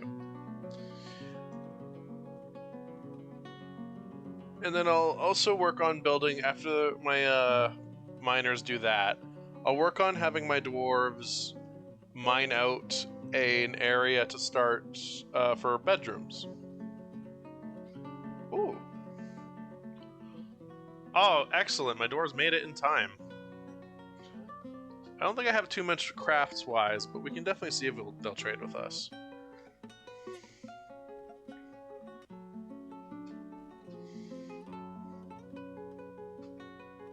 What is that? I've always been curious about that.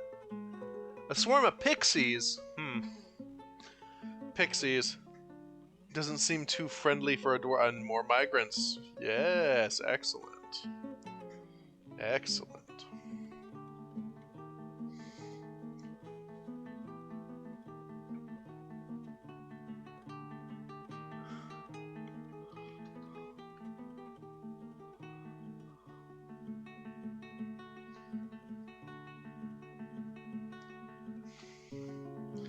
Alright, let's read this. We gotta see what new migrants are up to.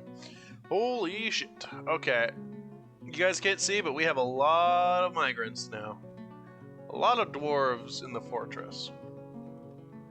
Gelder, a metalsmith. You're literally just set up for that. Okay. Furnace operator, a couple peasants, a bone carver, loads of kids. Loads of kids who aren't useful until they grow up. So how they do kids in Dwarf Fortress is that kids literally can't do anything until they like reach the age of 15 or 16.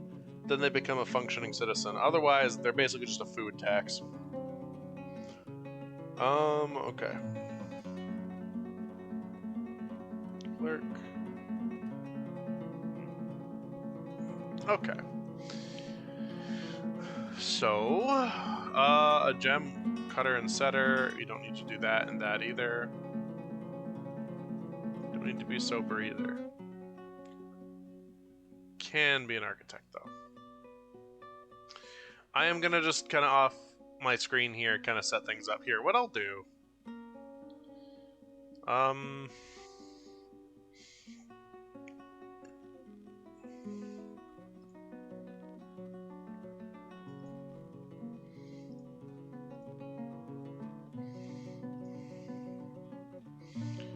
Here, I'll put on my display capture. Turn off game capture for. Oh, whoops. There we go. It looks a little squished, but just so you guys can see what I'm doing. This is what Dwarf Therapist looks like. What is this? Banished? It can be. It totally can be banished the way they do things. This is Dwarf Therapist. This is what I'm using to edit my dwarves' jobs. It may seem a little cumbersome, but honestly, it's pretty intuitive. Like, okay, so Zen Marisat, Miserast down here. I would like. We need a chef. Or let's say we need another farmer. So I'm going to assign him to farming. I'll also assign him to plant gathering and processing. Something I should probably do with my other farmer too. So you get that and processing. Okay, simple. It is literally just a spreadsheet, yes.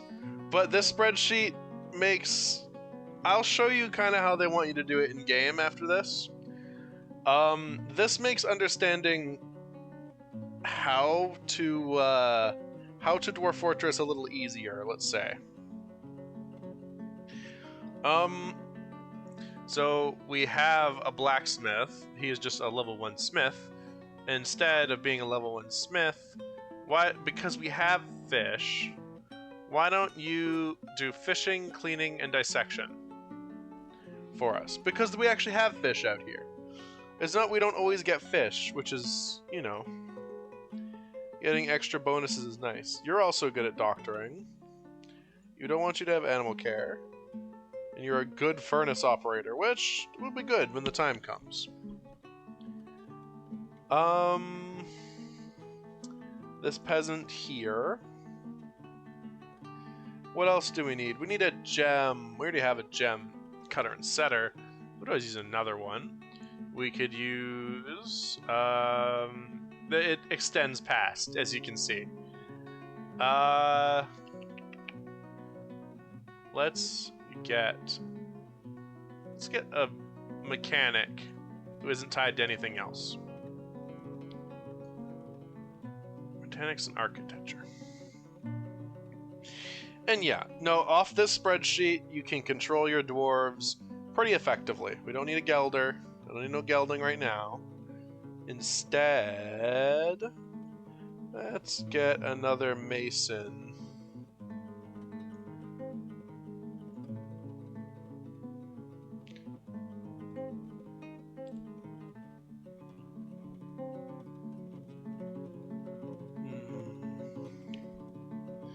who else can we have? See, this guy's a good metalsmith, and I would love to keep him as a metalsmith, but I'll probably do that. But I'm gonna have you become a carpenter for now, and I'll take this guy off carpentering, who I threw on it, and we can set up a hospital. Badam. There we go. We also have this guy down here. We don't need you to be a miller. You can be a bone carver. That's fine.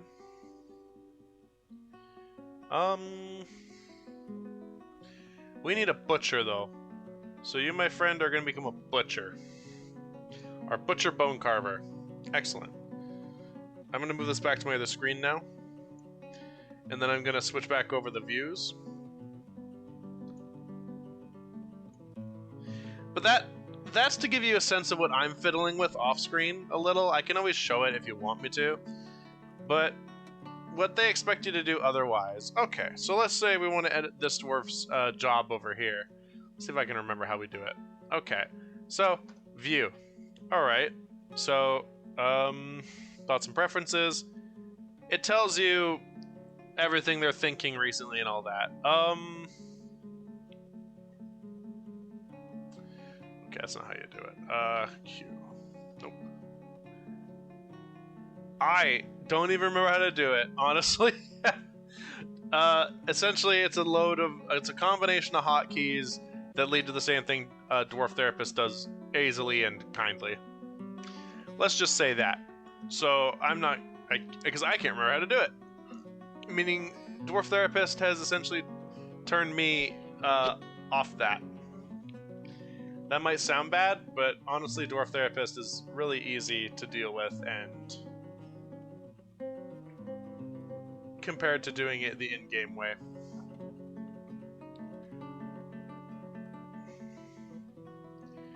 When my miners are finished mining. There. No, you know what? That's not a lot of rock for now, but we can get a load of rock by doing what I'm going to do next. Actually, you know what? Because we are going to get that, let me just cancel it after this row here, and we'll go designate their next project. Okay.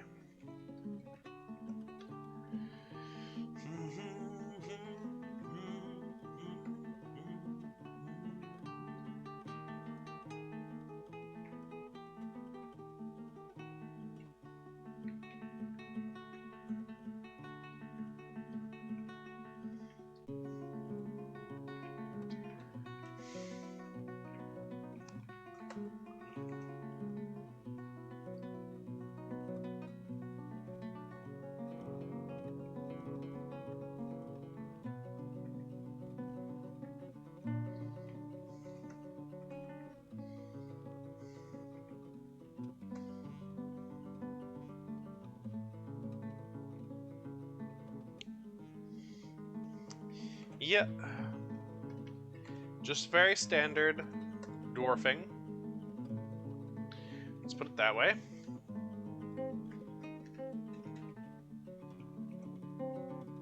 Let's get a...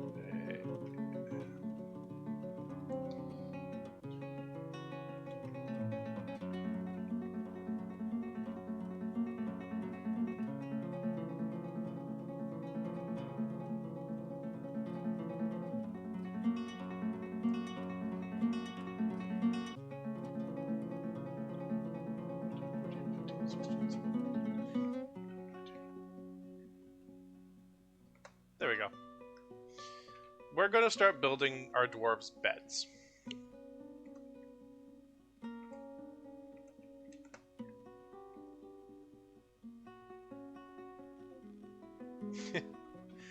No problem there, Dinky. And hey, thanks for showing up and hanging out for a bit.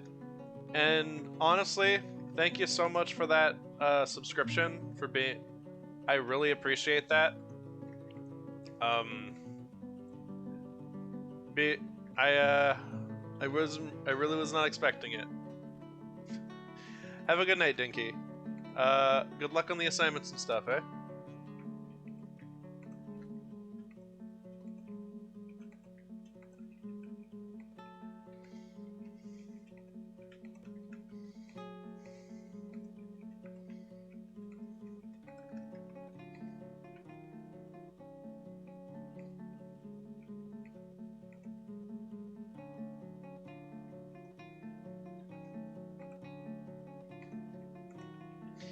Yeah, so if you can guess, I'm making bedrooms.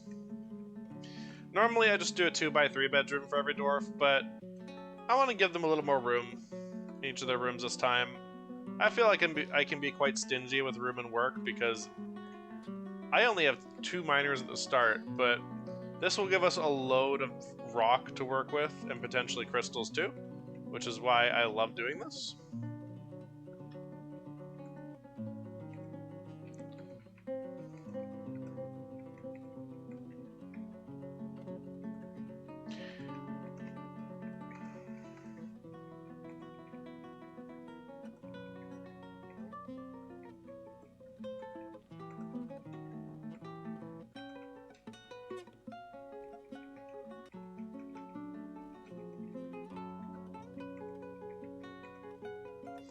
We're just gonna build as many rooms as we can. No point in skimping out. We will always get more migrant dwarves coming for the promise of the riches that lay within our fort. Because we've struck gold, we're gonna start getting quite a few migrants. You'll see that pretty clearly. I know that's uneven. It's fine. It'll give our fort some character. It almost looks like a snail shell. Yeah, we'll go with that.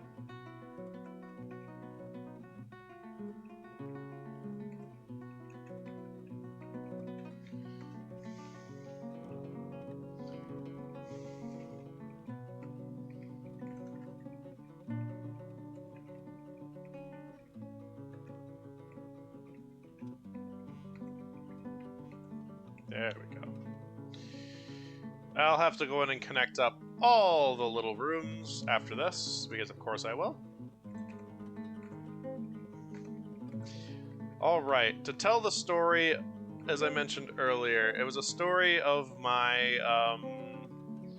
legendary wrestler dwarf who killed a dragon. So, I was having a dragon attack my fort from the outside.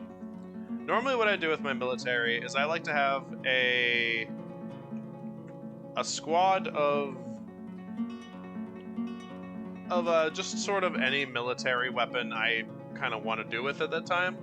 So, you know, axes, hammers, swords, just whatever I feel like for that fort. Whatever fits that fort well. I like hammers a lot because hammers are really good against a lot of creatures and other militaries in general, because most of the militaries will use, well, they will use metals to some degree, but even if they aren't using metal, you know, hammer's still good against bone, which people have in droves. So, I'll set up my military to have one whatever squad of melee weapon I'm really feeling at the time. Whatever I feel fits the fort. I'll have a Marks Dwarf squadron trained with crossbows. And then I'll have a legendary monster. I'll have a monster hunting squad of spear dwarves. Because spears have reach and keep them away from being in the most immediate danger from a legendary monster, which is important. Keeping your dwarves safe is important. Keeping them from dying immediately to legendary monsters is super important. Dragons are considered legendary monsters, and I had one attack me from the surface. In that fort, I was feeling silly, and I trained a squad of legendary wrestling dwarves. Of course, I didn't assign my wrestler dwarves to fight the legendary dragon, because that was kind of silly in my eyes. But one of my wrestling dwarves who was currently taking a break from his training schedule, well, he was outside and the dragon attacked. I was kind of dumb at the time, and I didn't have a burrow set up to alert my dwarves to danger or anything, because I was still very babby when it came to the game, and burrows kind of scared me. But I had figured out how to train dwarves for military, figure out how to set up their weapons, all that sort of thing. So, but I didn't really tell my wrestlers not to go out and fight. So this wrestler who was taking a break and wandering around outside engaged the dragon alongside the spear dwarves. Spear dwarves are doing fine, you know, poking the dragon. They're actually doing quite sizable damage. And then suddenly out of nowhere, the dragon dies, and I went, oh, that was really quick. What happened, right? Because dragons aren't pushovers in this game, not by any means. So I was curious. I looked at the battle log and noticed my wrestling dwarf had attacked the dragon. And the first thing the dwarf does is he grapples the dragon's neck, grapples the dragon's head. The grappling system in this game is incredible because the wrestling dwarves can do so much, wrestling creatures can do so much with grappling. So, grapples the dragon's neck, grapples the head, and then I see plucks the dragon's eye out. And then I looked at the dragon's description, is missing its right eye. And I went, oh. I looked at the next combat log, plucks the dragon's eye out. He plucked the dragon's other eye out. Grapples the dragon's head, grapples the dragon's neck, grapples the dragon's throat.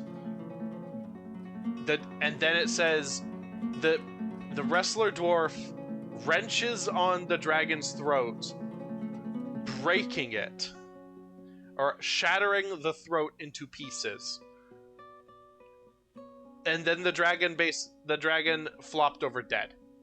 So I had a wrestler, in my mind, climb up a dragon's neck, pluck out its eyes after grappling its head, and then break its neck. And I was like, he's a legend. He's an absolute legend. He wasn't even on the job. He did it because he wanted to. He did it because he thought he could be a hero. And then, true to form, a woodcutting dwarf nearby comes back outside after fleeing from the dragon, cuts down a tree, and it lands on top of my legendary wrestling dwarf, killing him instantly. So, I had a legendary wrestling dwarf, and I lost one within minutes. It was truly Armok teaching me a lesson that Armok can giveth and Armok can taketh away. And it was me learning this lesson very rough. It was sad, but you know what? Broker. No. Let's get crafts. Okay. I also need to set up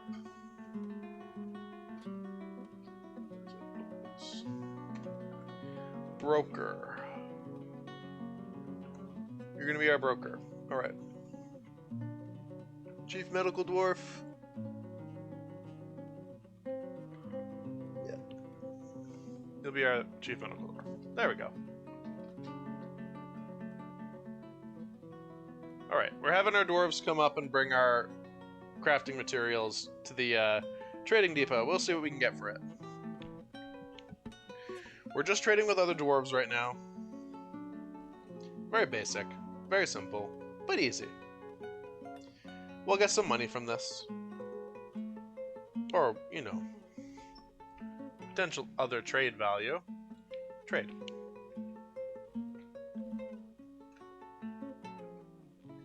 $840. Okay, well, what we'll have to do is we'll have to go...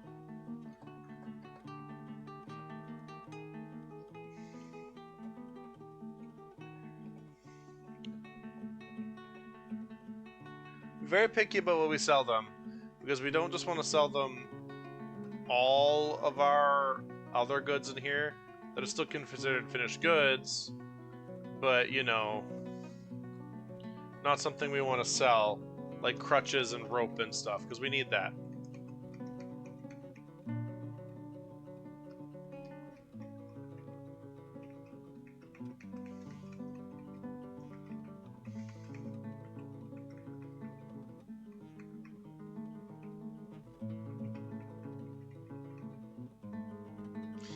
We're selling about 2,000 value worth of goods. 2020 value. So let's get some Do they have a pick?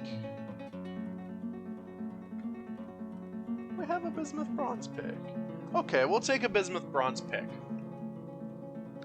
Because we'll see if we can get another miner set up soon.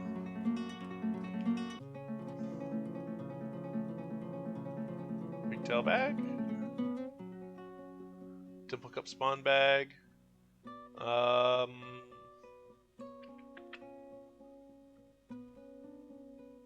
lot of cloth and silk, which we won't work with right now. We'll have to worry about getting our dwarves clothes later. Plump helmets. Excellent. Yes, yes, yes.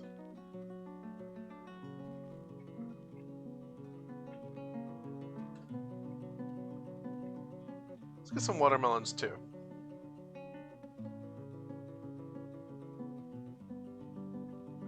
Some cheese.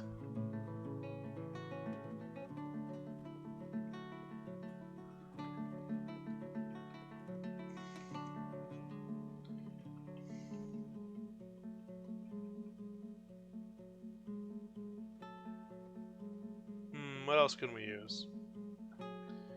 Let's get... You know what? We'll buy some cages off them for now.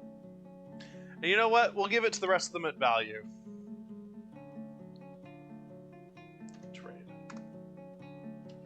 And we'll give it the rest of them essentially as a gift. It'll increase our reputation and our relationship with the mountain homes. Always a good thing to do.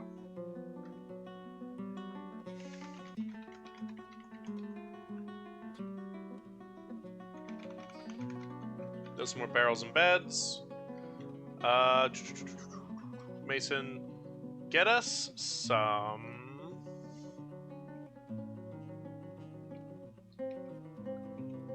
Make us some grates, and you make us more doors.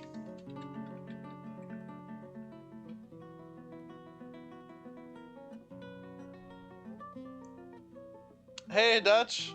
Thanks for popping in. And yeah, no problem, man. I hope you have a good night, too. It's nice to see you pop in for a minute.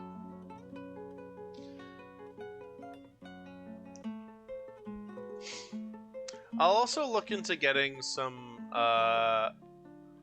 possibly other constructions figured out for next time I stream this, too. Because I've actually never properly figured out how to set up a windmill. Or anything of the sort that would allow me to, like, automate a watermill, stuff like that. I would love to do that. Yeah, see you later, Dutch. Have a good night, buddy. Alright, so cut Moirin. We're gonna start cutting gems on repeat. Cut Amber Opal on repeat. Cut Citrine on repeat. Cut Pyrite on repeat. Cut Black Zircon on repeat. Cut Blue Garnet on repeat. Diorite.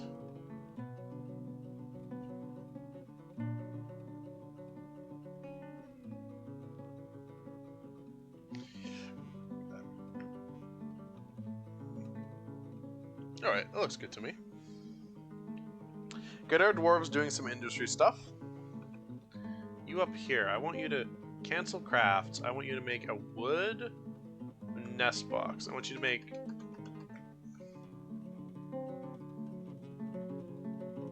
seven of those. Excellent.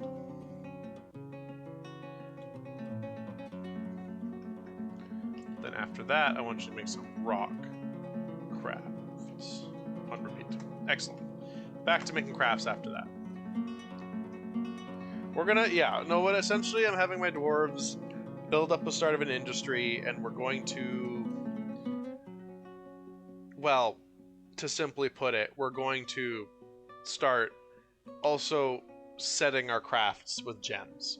Just inflate that value even more. Give people more, just even more value from what we sell.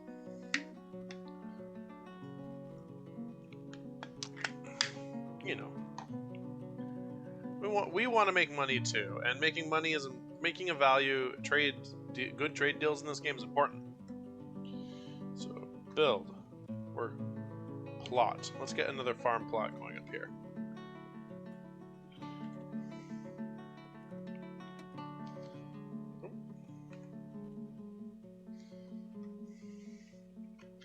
more farm plots going. We're just doing basic stuff today with this. I actually don't know how long I'm going to stream tonight. I'm feeling a little tired. We'll push it a little bit longer though. Make this a decent start to a Dwarf Fortress playthrough. Something I kind of want to do semi-regularly here. I love this game. This is a very fun game. I'll push this a little longer, see how I'm feeling. I think I'm feeling mostly tired from stuff going on in my personal life. But, you know, not too bad. We're not doing bad. I'm just a little tired.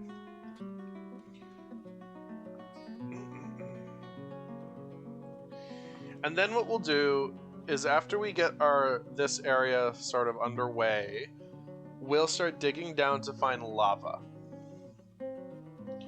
Also have to set up a hospital, which I will do.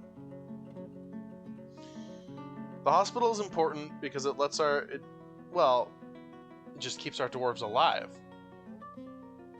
Did I announce all that? Hang on, I'm just checking something.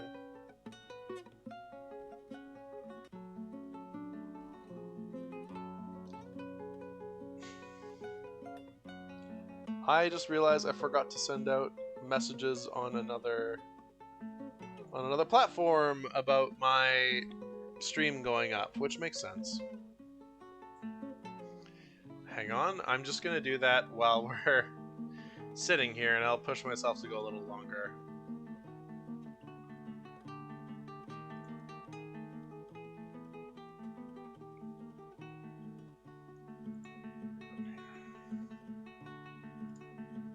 While we're sitting here looking at my dwarves do some work, I can keep an eye on them.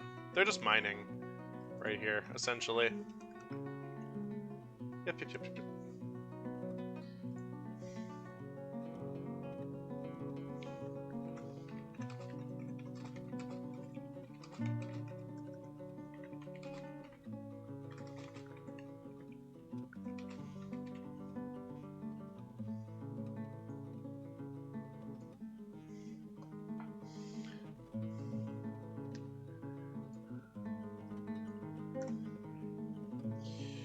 I would love to make some big mega structures too. I'm feeling... Gee, I'm really feeling a giant lava trap. Something like that. I feel like that would be absolutely wonderful. You know, giant lava trap, some kind out there.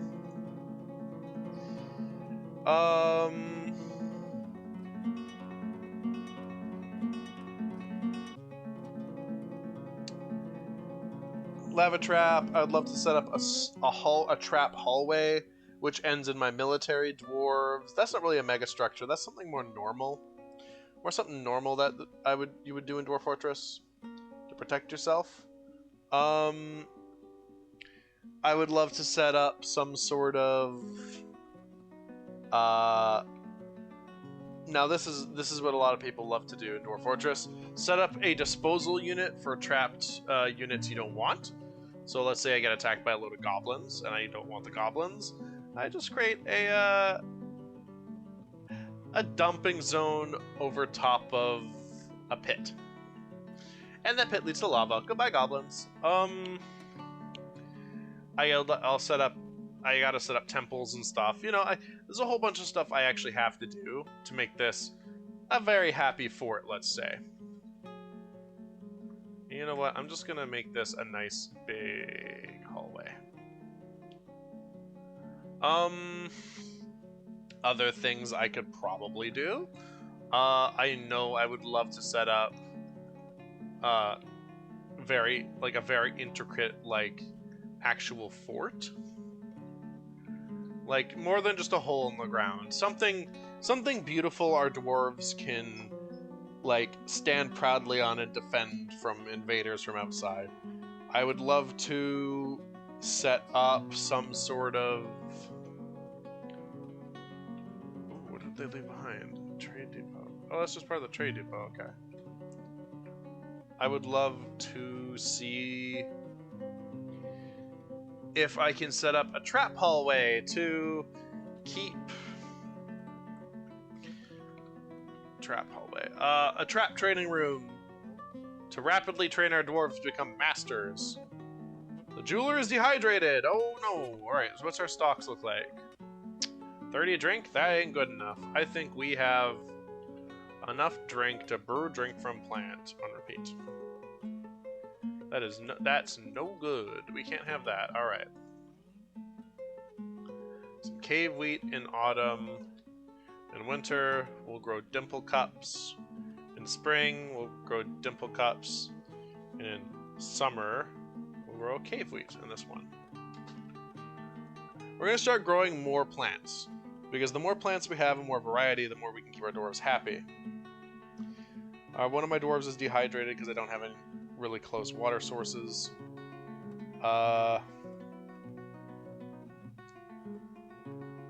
Should be okay. Should be able to reach a water source. I mean, I have set a water source, right? So, yeah, it's a water source. He's not happy about it, but he'll use it to drink. And then we should also set up a kitchen over here, because we should start building. That's a clothing shop, actually.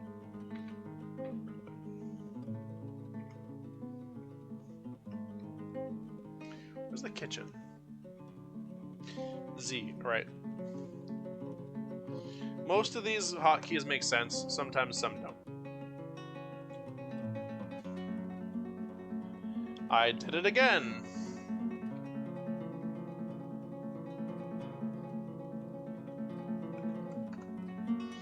We'll get some actual food production going. It's a good way to do it. Start brewing drinks, dude. People are starting to go thirsty.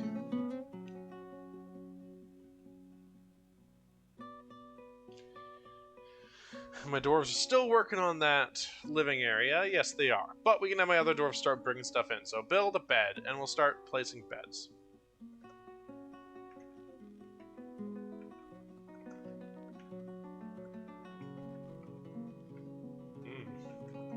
There's a little sprite variation in these breads, too. I like that. In these breads, yes. In these beds. I like that there's a small sprite variation. Gives it a little more identity. I like that.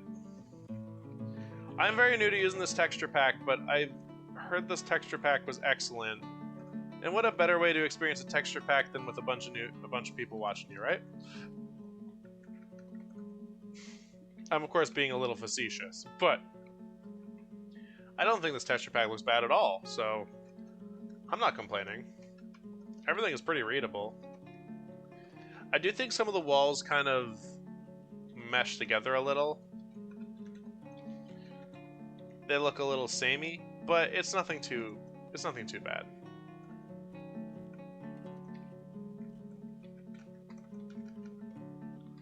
No more doors either, huh?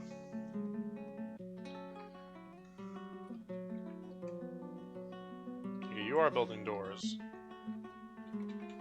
Build more doors. Build more tables. You up here, what are you doing? Build more barrels. Build more beds. We'll start working on other things too. You guys are making rock crafts. Excellent.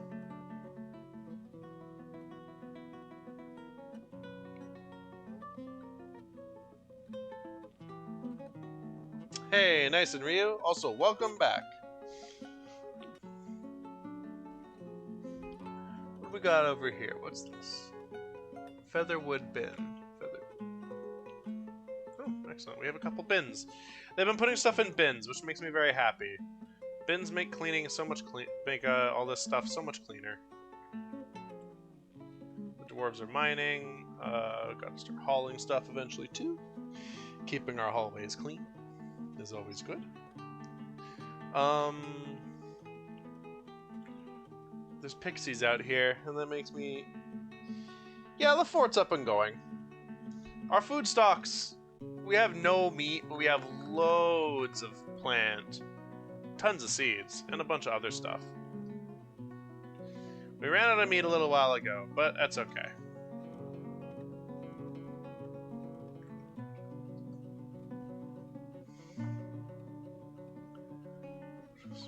We totally have people with cooking, right? Yeah, we do. So what the hell? Why aren't you cooking? I have one guy who's brewing and cooking. I need someone to do... I need someone to do that. You're not doing anything there, sir. I didn't have you do anything. Alright, brewing and cooking it is. What changes? And I know I have a jeweler. Gem cutting, gem setting. We need another person to work on that. For now, you can do this. Excellent. Okay. Back to balance. Let's go. There, now we have more dwarves doing something. I had dwarves just sitting around doing nothing for no reason. And that's my own fault. Ooh boy. Alright, so... Also, we're gonna build a nest box. We don't have nest boxes yet. Interesting. Did I tell you to do nest box?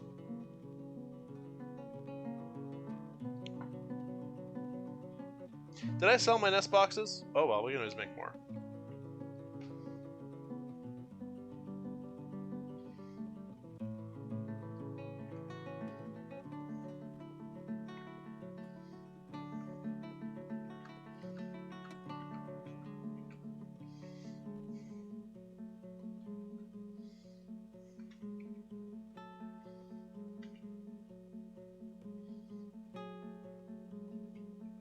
There we go.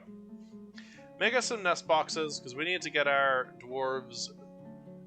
We need to get our turkeys able to start laying eggs, so we can increase our industry. Increase our food, actually, is really the real modifier there. Increase what food we have. We have someone already creating masterpiece wood barrels. That's awesome. When we get another batch of dwarves, that's when I'll start my military. And I think I know what I'm going to do. Ice is on, huh? Yeah, we're busted over with ice now, aren't we? What's this? Yeah, I'm so curious about all this driftwood here.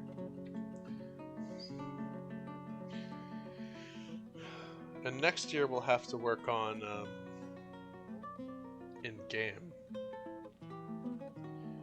Well, my dwarves are okay. They have lots and lots of drink. They shouldn't be dehydrated.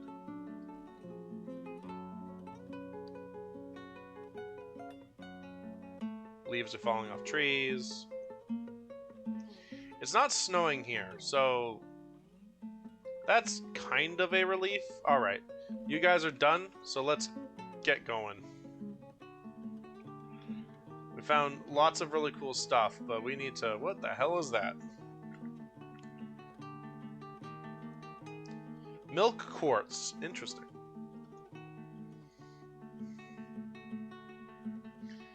But, in case you missed it in Ryu, we found gold again. So we are going to have some really ritzy rich dwarves when we get that going.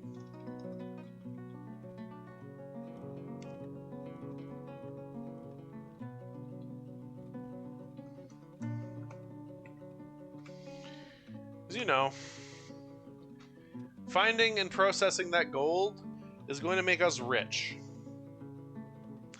And in making us rich, it's going to allow us to, well, make more money.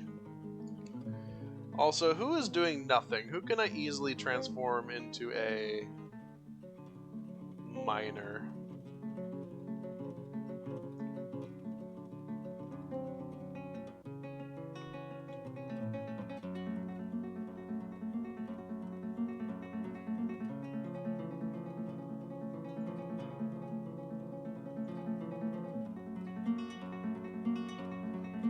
There we go.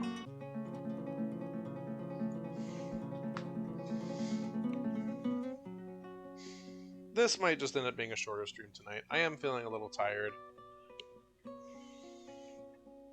I actually did a lot today around the stream. I went for a nice walk. It was nice and warm outside. I did a whole bunch of chores around the house. Or personal chores, should I say. I went and got a big nice shopping trip, a big nice grocery shopping trip, should I say? I didn't just go shopping. I went and got nice groceries, so I've got food.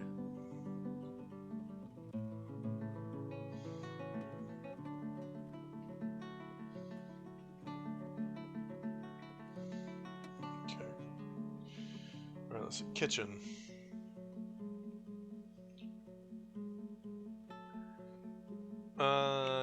Seeds. You're not able to cook.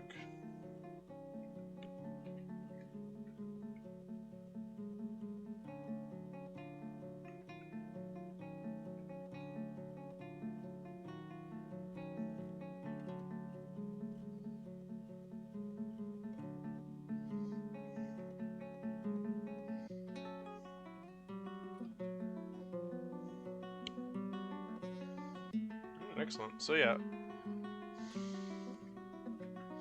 And now we have a dwarf cooking now. So we have food. We have actual like a balanced industry going. Our fort is looking okay. Winter is upon you. Yeah, I figured that. Are we snowing though? No. There is no snow yet. I do think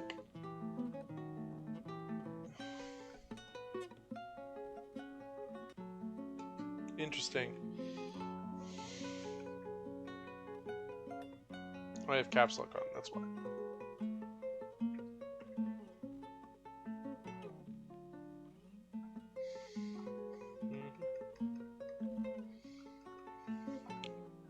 Someone brought a lamb with them. It needs to be outside. Otherwise, it's just gonna starve. We can't have starving dead animals. It makes people unhappy.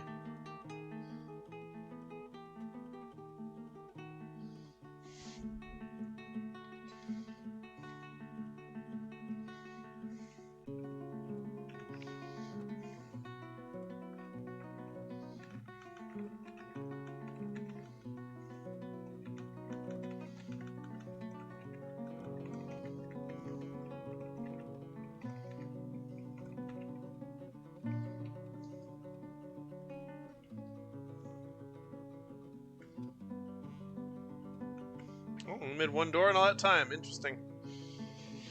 Masons are slacking.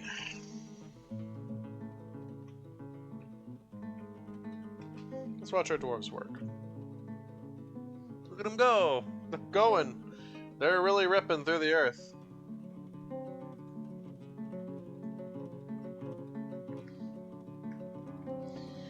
I'm waiting until we get that announcement that we found a cavern. Because if we find the underground cavern, we can find the lava lake. Purple spinel.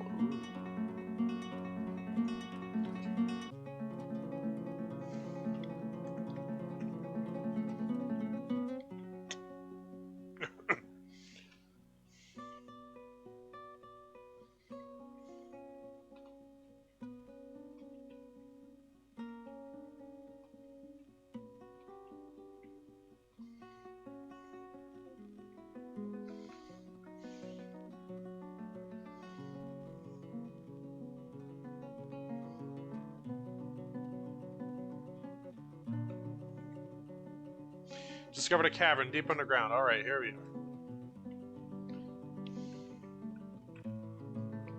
Oh my, it is flooded with water.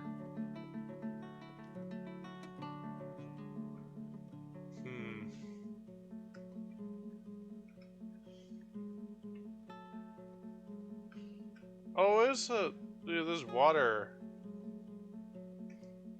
Huh. We found the cavern, but this section of the cavern is mostly water. Which only means that I could find cave crocodiles.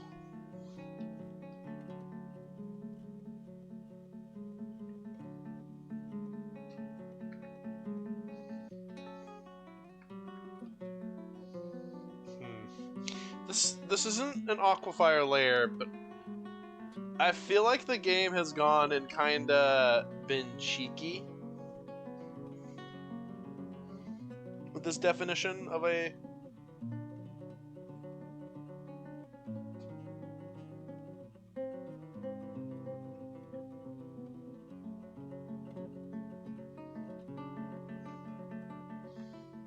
Well, Jeweler's been missing for a week. That's not good.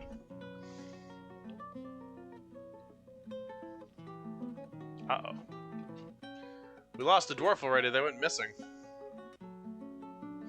That ain't good. That is not good.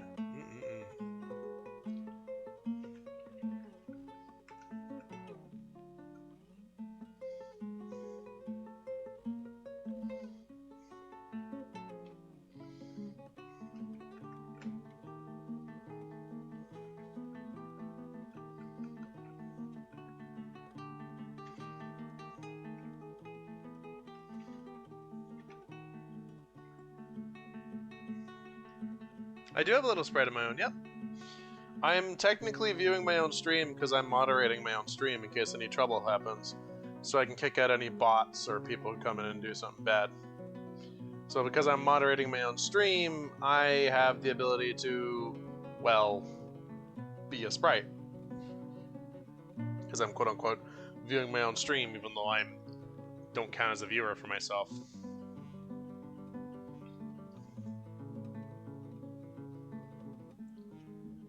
Oh, excuse me. This cavern's interesting because it's filled with water. It's not unusable, mind you. There's a whole other area up here. Like, there's whole areas to use in it. And we're gonna have to build some sort of defenses around it.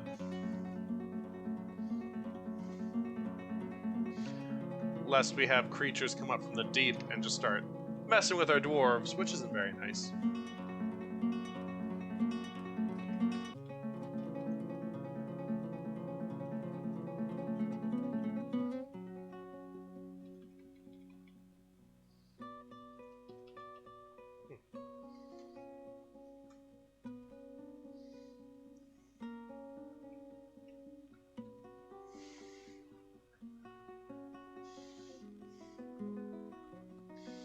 The worst thing is we have...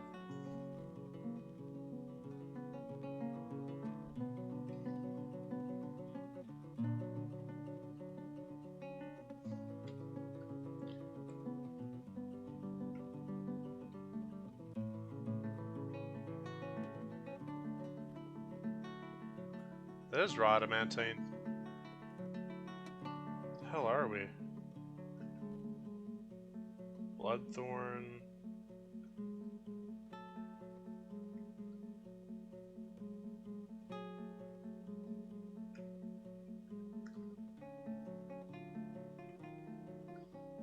This is more like a cavern.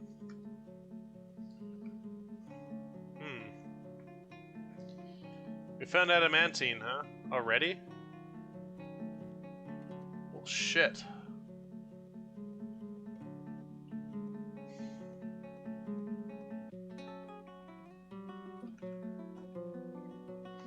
Don't want them to go mine that. I want to see what happens.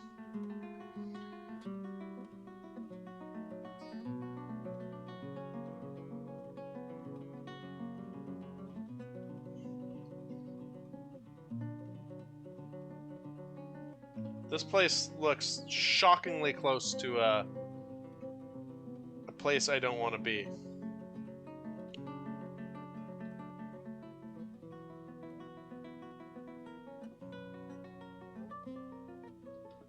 We have raw adamantine on the ground, though. I am incredibly nervous about that, because that means this could be a lava well. Might have found the lava already.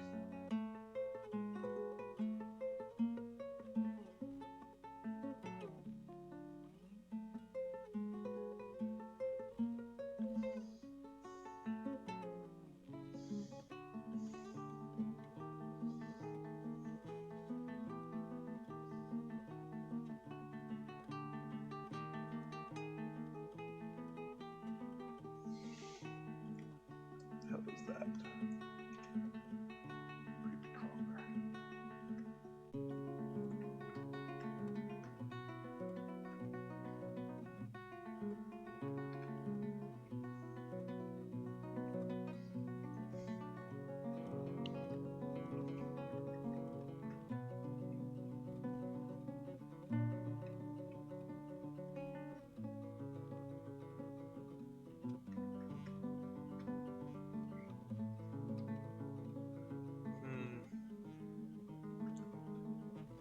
Interesting.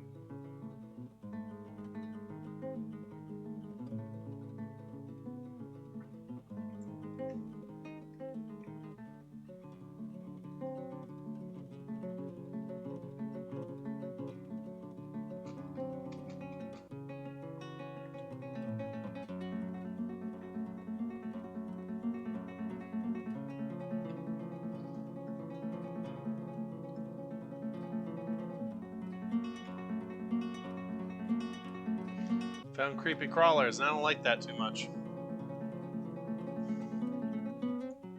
Can mean only nasty things, in my opinion.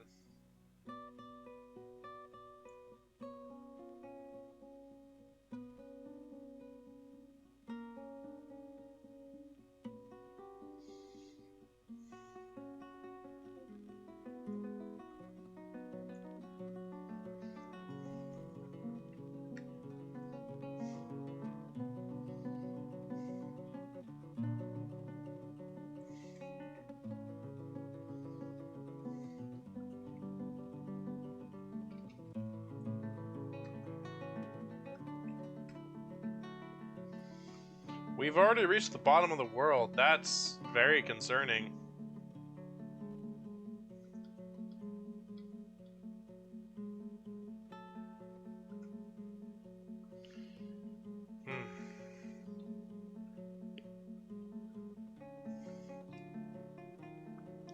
We're only 100 and... That's semi-molten rock.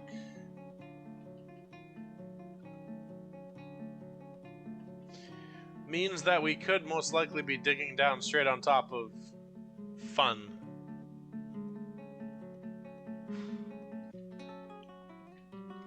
Honestly, I am feeling a little tired out tonight. I think, even though I was really excited about tonight because it's my first stream with affiliate, I think I'm going to make this a short stream tonight and re-energize for next week. I'm just feeling a little worn out. I'm okay though. I really enjoyed tonight. I'm very happy that I got my first subscriber tonight. That's a very nice surprise. I feel like right now I just want to go relax though, because I'm feeling a little tired. That's okay. We'll do more streams next week. This week was a little weird with streams anyway. I did a huge one that tired me all the hell out right away. And then I couldn't do one yesterday because of family reasons. But I was able to come on and stream a game I love passionately for people tonight. And I'm just feeling a little exhausted this week. I'll make sure we have a schedule set up for next week, and we will make sure we have a good time. Anyway, everyone, thank you for joining me tonight. Make sure you all take care of yourselves and have a good night, okay? I'll catch you all later.